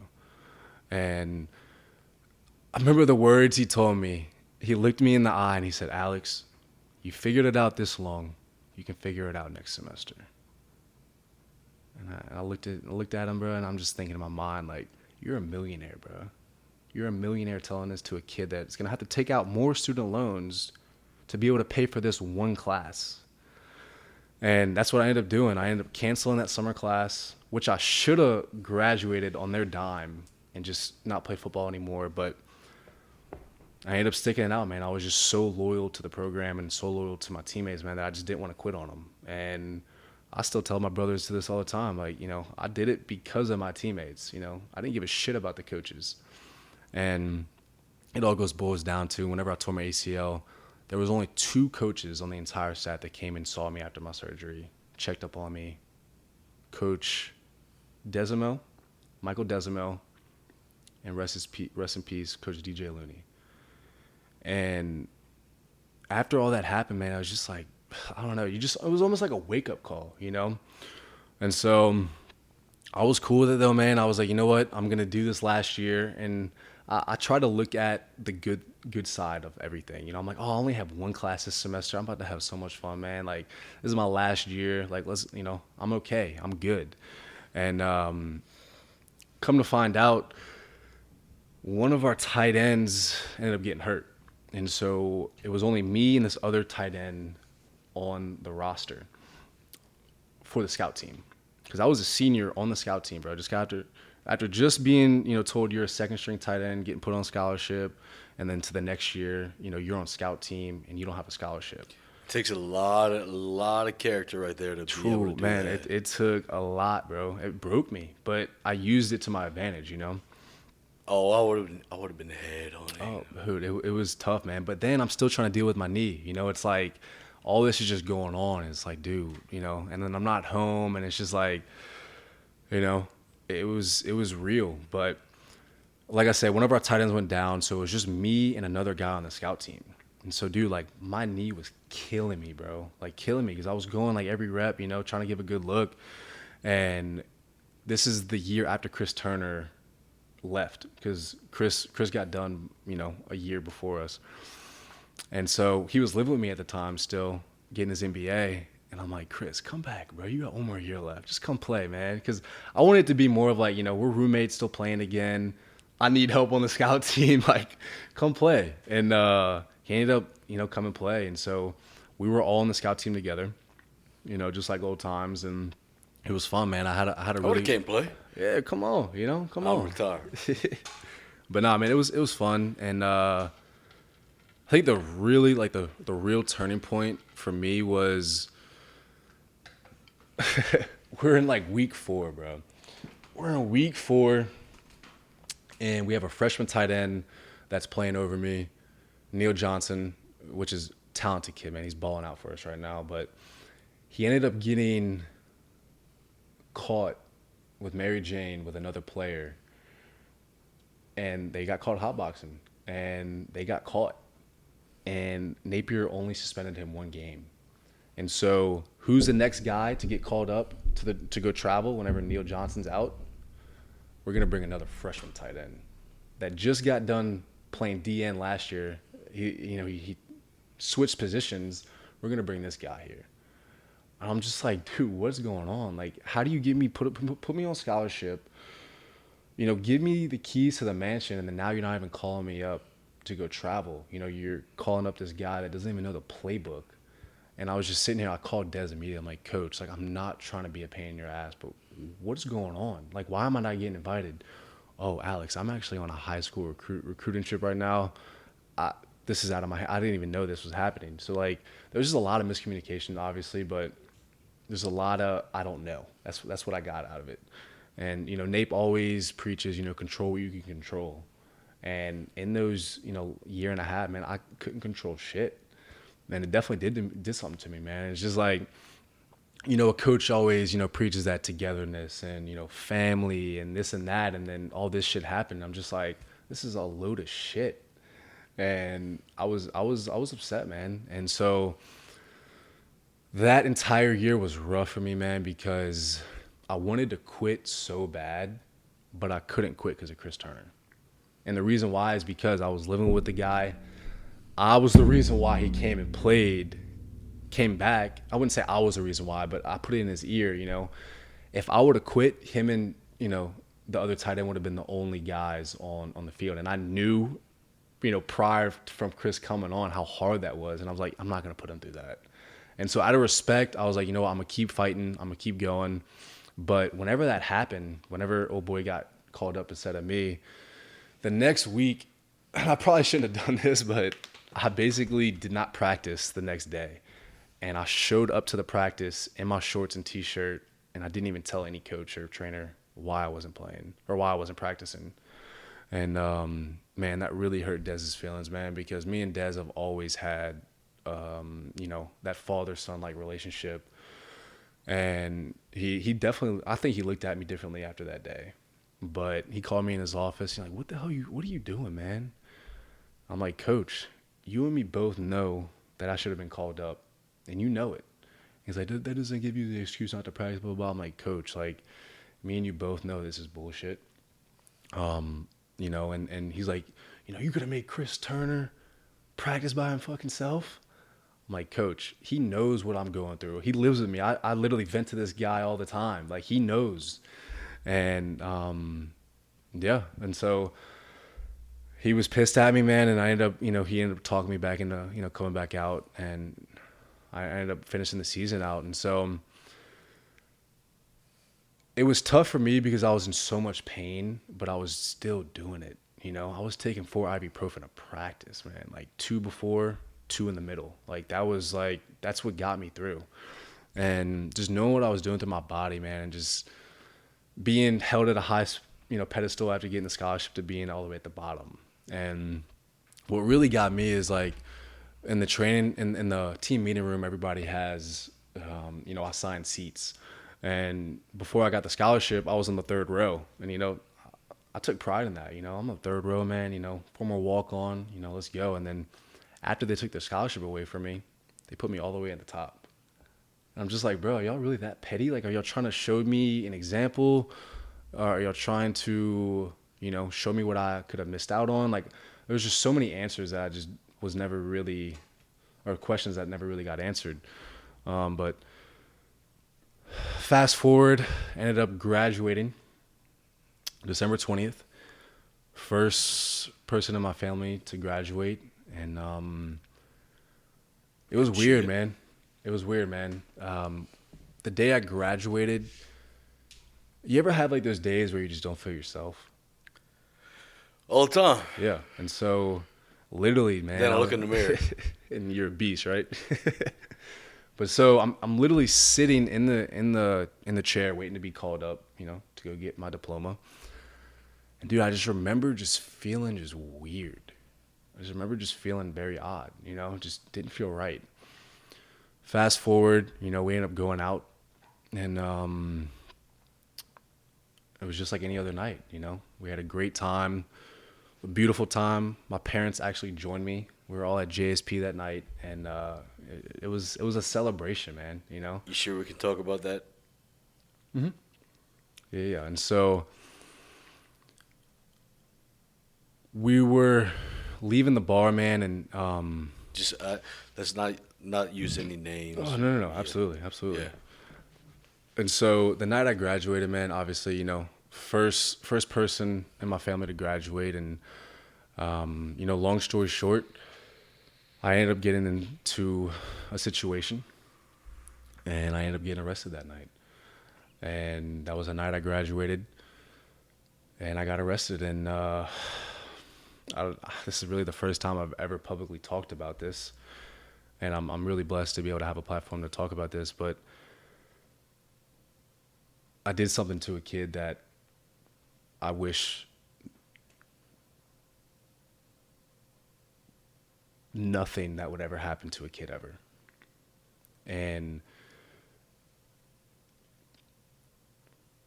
it was real, man, and it was just, it was hard because, like I was saying, control what you control. I've always been preached that, and just being in that moment to where I couldn't control anything, and there was a lot of reports, a lot of, media being thrown out, after I got arrested, and I just feel that the whole story was never told. There was 6 total boys, 5 of them being baseball players, and you never really saw one name of the baseball players being in the media. But I'm not here to say any details or, say the whole story, but there is a lot more to it. And, excuse me, but I think that's just really what I want people to know, that there is a lot more to the story. And I can attest to your testimony. Me and you talked about this in confidence and extent. And it goes back to nowadays in this country, it's not anymore. It's not innocent until proven guilty. Now it's guilty until proven innocent. Right. And that is a bad problem to have. No.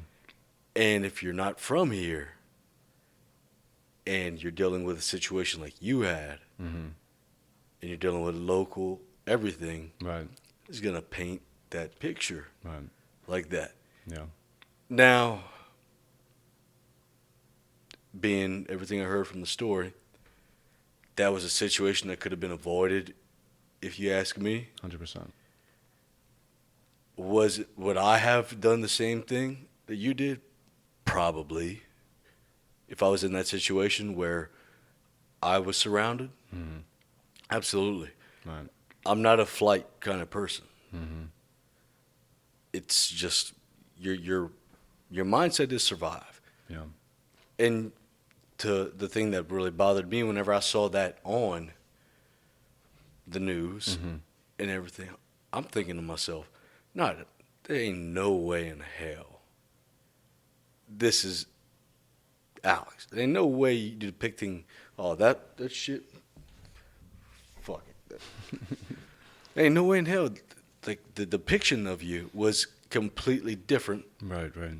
It had not one single inch of your character in what you were being depicted as. Yeah.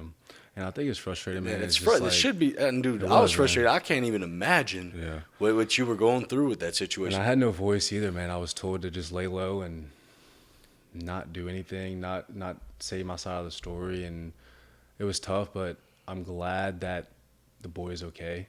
First and foremost, he is okay, and I want to be able to. I hope he watches this video one day, and I want to be able to go and eat lunch with him one day and just talk, man, because there's just a lot more to that story that not a lot of people know, and I don't even know if he knows.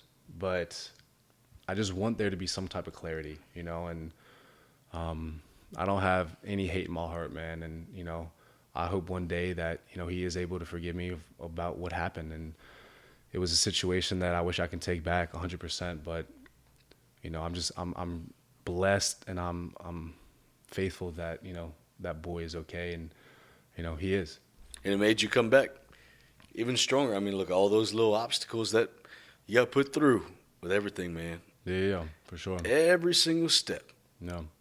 that you had to go over. You believe in God puts that path right there. In somewhat of a case, I believe somewhat of the same way. I'm more of a control your own fate kind of person, and you get thrown into situations that you have the right. You can take point A or point B. You're not lying.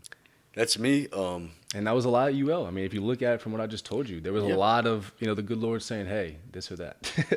And I always went with the other case. And, you know, like I said, man, I would not change anything. You know, the good Lord makes everything happen for a reason.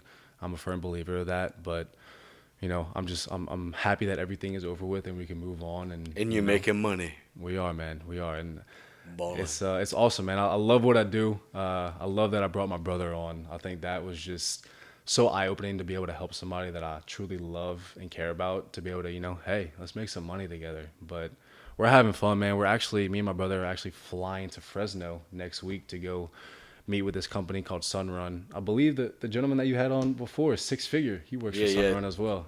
Oh, Ty. Yes, sir. Yeah, oh, Ty, man. Ty's my boy. Dude's up and coming, huh?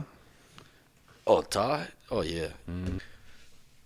We got the story out. Well, why are you grinning? You give me that grin. I mean, I'm happy that, you know, I'm able to, you know, share my story, man. And, you know, it really is a blessing that I'm able to do this. Yeah. Yeah. Hell, man. Yes, sir. Got it all, bro. Yes, sir. So what you up to now, man? What's the day in the life of Lord Scotty D, or soon to be Lord soon Scotty to be D? Lord. A day in my life, cuz let me tell you how my day starts. If I go to sleep. I'll give it to you from two perspectives. If I go to sleep, I'll probably be going to bed around 2 or 3. Wake up around 9. I do intermittent fasting, so I can't eat till 10. I've been doing that as well. Yep. I like it. Can't eat till 10. I can eat whatever I want from 10 to 6, though. Mm-hmm. If I'm up all night, take Apollo on the WALK for about 20 minutes. Okay. Come back, get an egg white omelet, whatever leftovers I have. Like if I have crawfish etouffee, dude, I'm putting that and I'm whisking it around and making an omelet out of it. Okay. I do a little bit of planks, like sometimes, you know. Dude, we used to have to do a 5-minute plank with football, man. You know, honestly, I believe I could hold that. I believe you could right too. now. I mean, shit. That's all. I mean, is that really like the only ab workout you do, or? I really do more. I don't use weights anymore. I do all body. There you go. You've been stretching, yoga. You do any of that? I do yoga. Yeah. There you go, man. I actually got into it last year, and game changer. I wish I would have got into it in high school, honestly. And it sucks. That's some hard shit, man. It does, but it's only gonna help you in the long run, right? It's gonna suck even more if you're older and you're all stiff. But really, man. No, honestly, a day in my life is I am staring at that screen.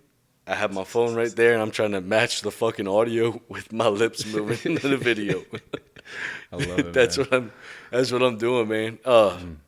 Hell, my friends are all, well, you're pretty much relationships, married, all that. So whenever they have time, or they have free time, I'll go kick it with them. But I love it, brother.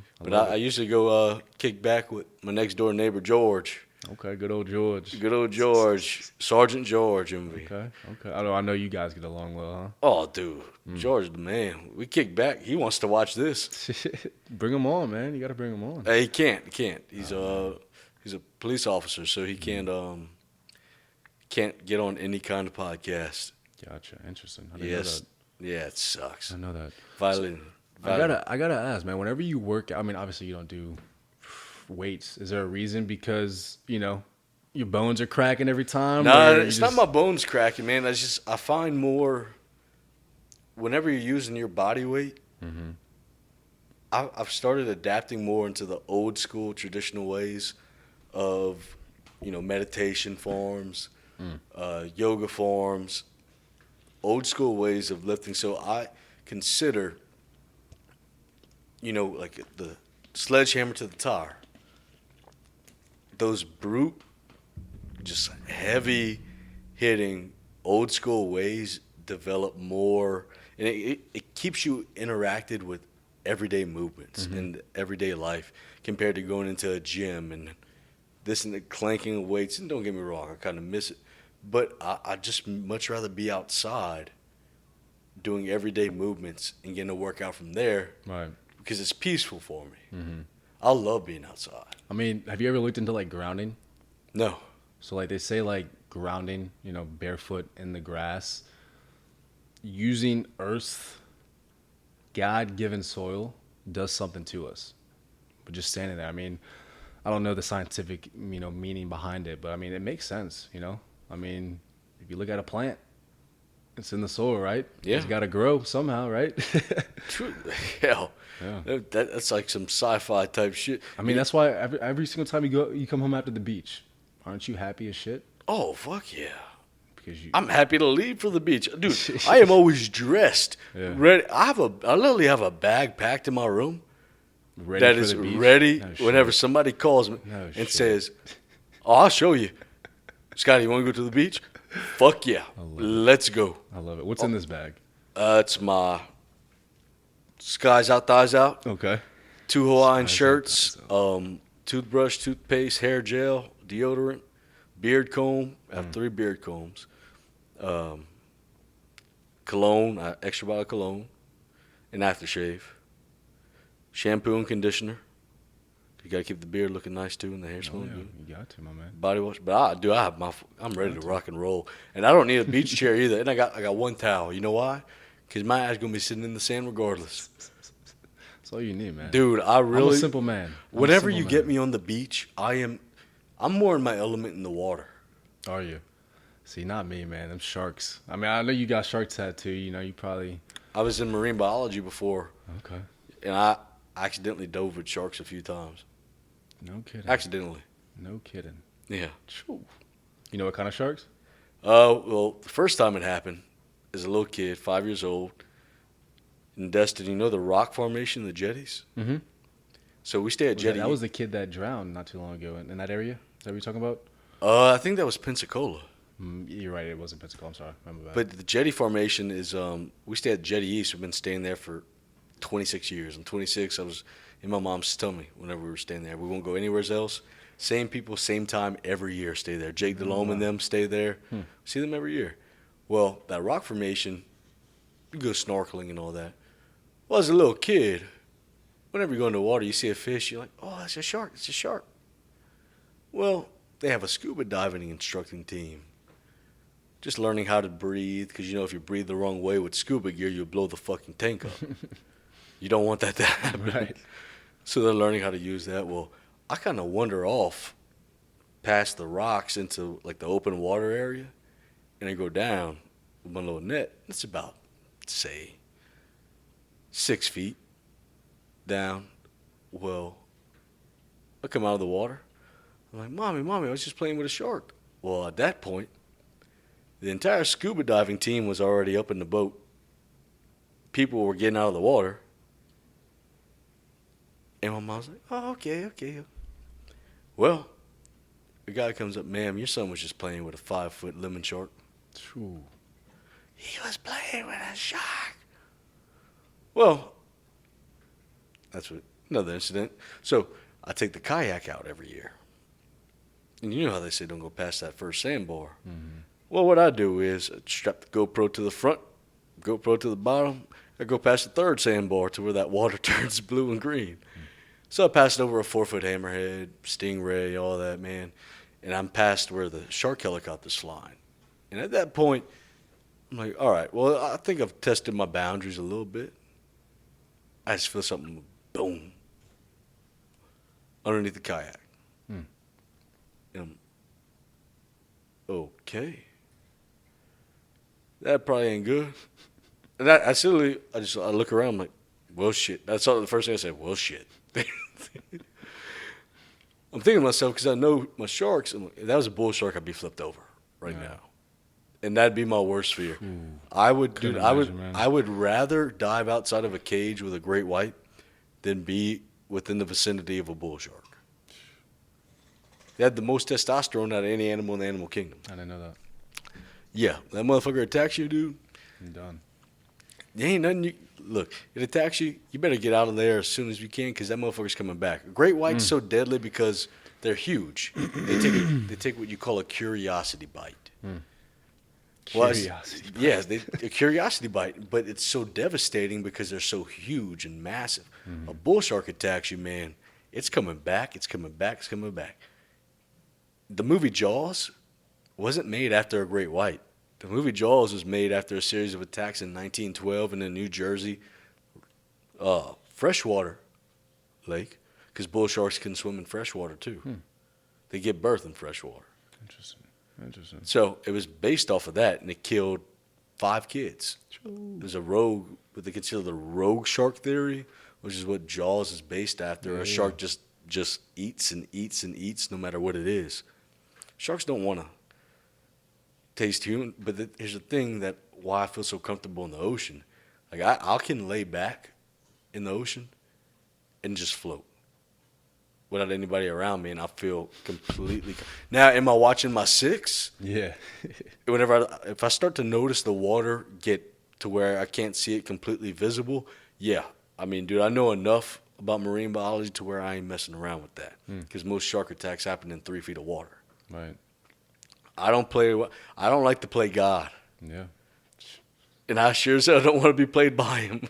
Absolutely not. Absolutely not. But, what I've learned over the years by doing stupid shit, like when it came down to animals, that's always been my passion, dude. Animals. 6 years old, my mom runs the Acadian Village. Go check out Noel, Carillon Village. I was chasing a cottonmouth out of the water, and I cornered the damn thing like a dumbass. Did you? Well, what happened to me? I was stuck in the corner too. So what did it do? Again, that little S-shaped curl. Okay. What are you going to do now, partner? What's that little knife you're going to do that you've been cutting up tadpoles? What are you going to do now? Not a thing. Maintenance man came running out of nowhere. Thank God, chopped its head off. But in terms of messing around with dangerous, dude, when it comes down to messing around with dangerous animals, dude, I mean, shoot. Ending up in a Brahma bull patch. A Brahma bull patch? Dude, get this. I'm not going to say names. We were drunk as a skunk one night in the back part of Youngsville. Me, and I'm going to give them nicknames to say. Me, my buddy, no. Me and my buddy Jack, Jake, and Jim, all right? So, I said, dude, you want to go pick some shrooms? I'm like, well, I don't do that, but I'll just go along, man. I'll go adventure with y'all. Hell. I was drinking $7.75 whiskey. I'm 18 years old, man. I'm like, screw it, man. I'll go.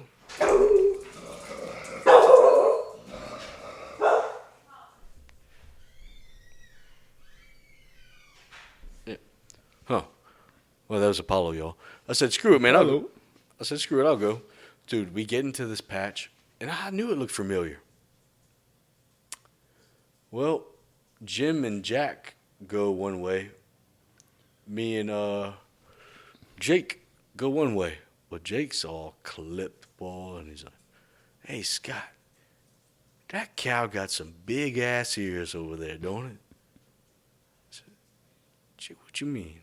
A cow tipping? I think me and him were trying to go cow tipping. I think they were trying to go get mushrooms or something. Right. He goes, no, Scott, come here.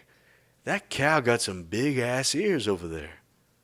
I said, what are you talking about? I start walking, I'll look. I said, bruh, ain't no cow. And then I just remembered. I remembered where we were. Fucking El Chupacabra? We were in, those bulls that have the hump? A Brahma bull patch. Oh, okay. Not good. Wow. Very, very bad. I said, on 3, take off running. Then Jake and Jim are over on the other side. They're both frozen. I look at them. I kind of give them the signal. I'm like, they just nod. Choo. Take off. My partner's walking. Man, they got some big ass ears on that cow. He's still walking towards it, bro. Moral of the story, I had to run, grab him by his caissons, throw him over the barbed wire fence.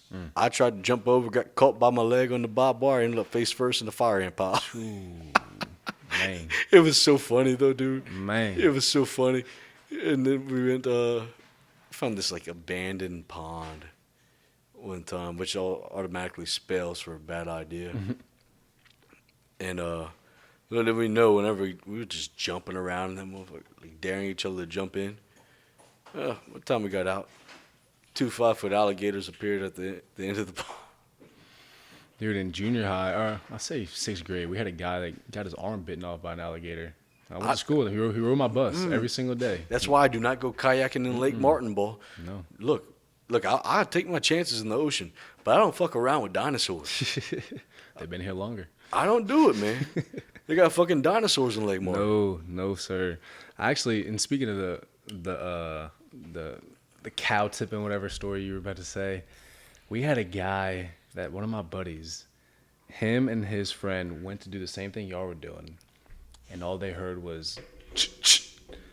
And bro, they just started running. This dude was shooting his 20 gauge at these kids in high school, and one of my buddies, he said it was pitch, and he was just running through the forest, and he said, I couldn't see anything. I would literally run full speed, and I'm literally head on a tree, a branch. I was just running from dear life. He's like, bro, I got hit by the pellets. I'm like, bro, y'all are crazy. Let me ask you this. Did you view that video I sent you? About no, I did not. How to, the dispenser dude? I have not. How to train your mind? Mm-mm. Were you able to listen to the Wim Hof? No, I didn't. No. I need to post the link to that video. But listen on a good note here in terms of that. Mm-hmm. So, what you told me today, first of all, dude, it takes a hell of a man to be able to come back from what you had to experience. Yeah. And I hope you know that. I mean, your mom and your 2 brothers too. Mm-hmm. That takes a hell of a family mindset to come back from something like that. Right. Everything in life, dude, that's difficult. You know, we think some of us have it bad in certain situations. I couldn't fathom. I couldn't. No.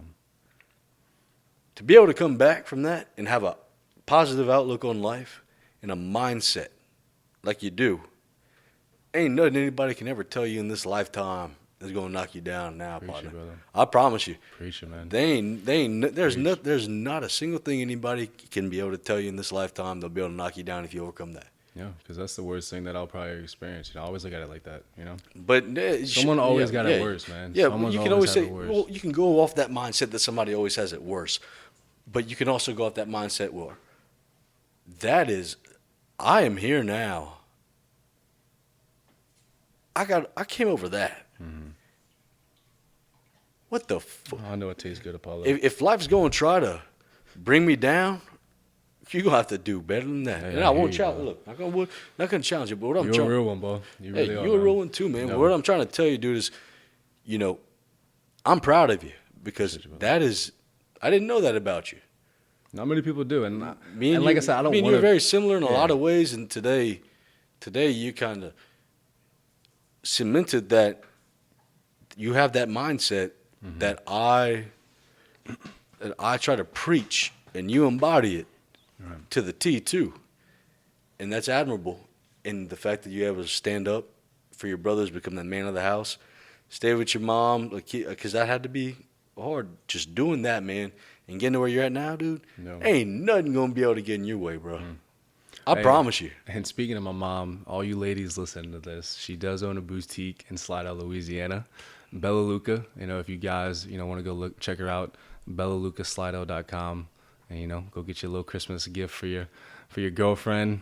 and maybe you get licked down like Apollo's licking me. Come here, son. Come here, son. Let's let Apollo take this out. Come here. Come here, you big petard. Yeah, man. Well, I just wanted to say I really appreciate you for, let me be a little bit of voice and tell my story, man. And, one thing, that I want other people to be able to, talk about is not be scared to not be the victim, but be able to tell their story and help others. I don't want this to be, like I said, a sob story. I want this to be inspiration for somebody that, has that same story and is able to persevere through all the ups and downs, because that's what life is about, man.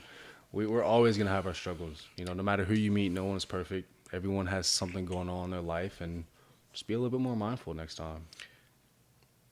I think at the end of the day, roll Tide.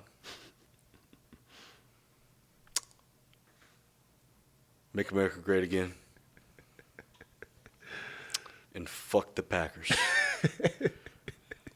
I'm not gonna lie. I'm honestly kind of a fan of Rodgers after how he handled all of that. All right, you know what?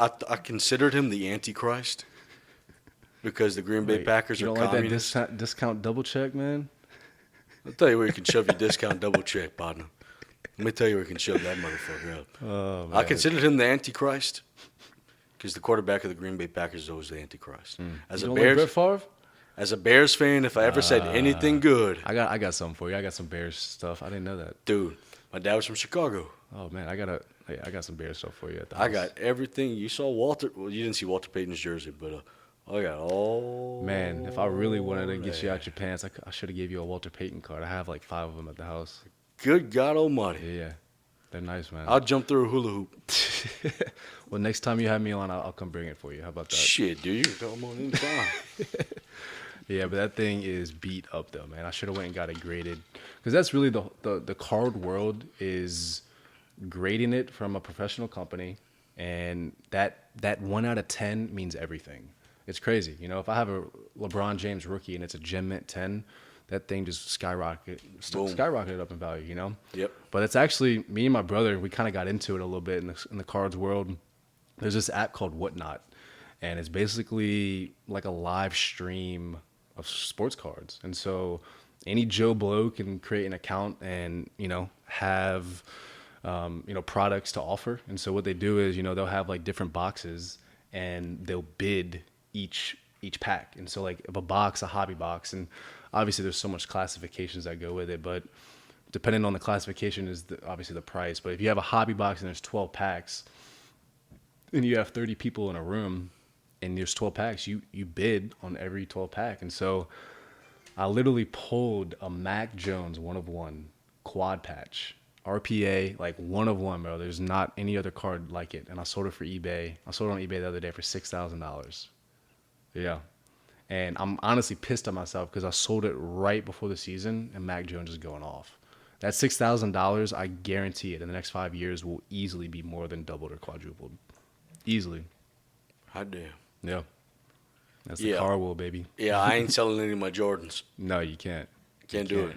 I can't do it. Well, hey, ladies and gentlemen.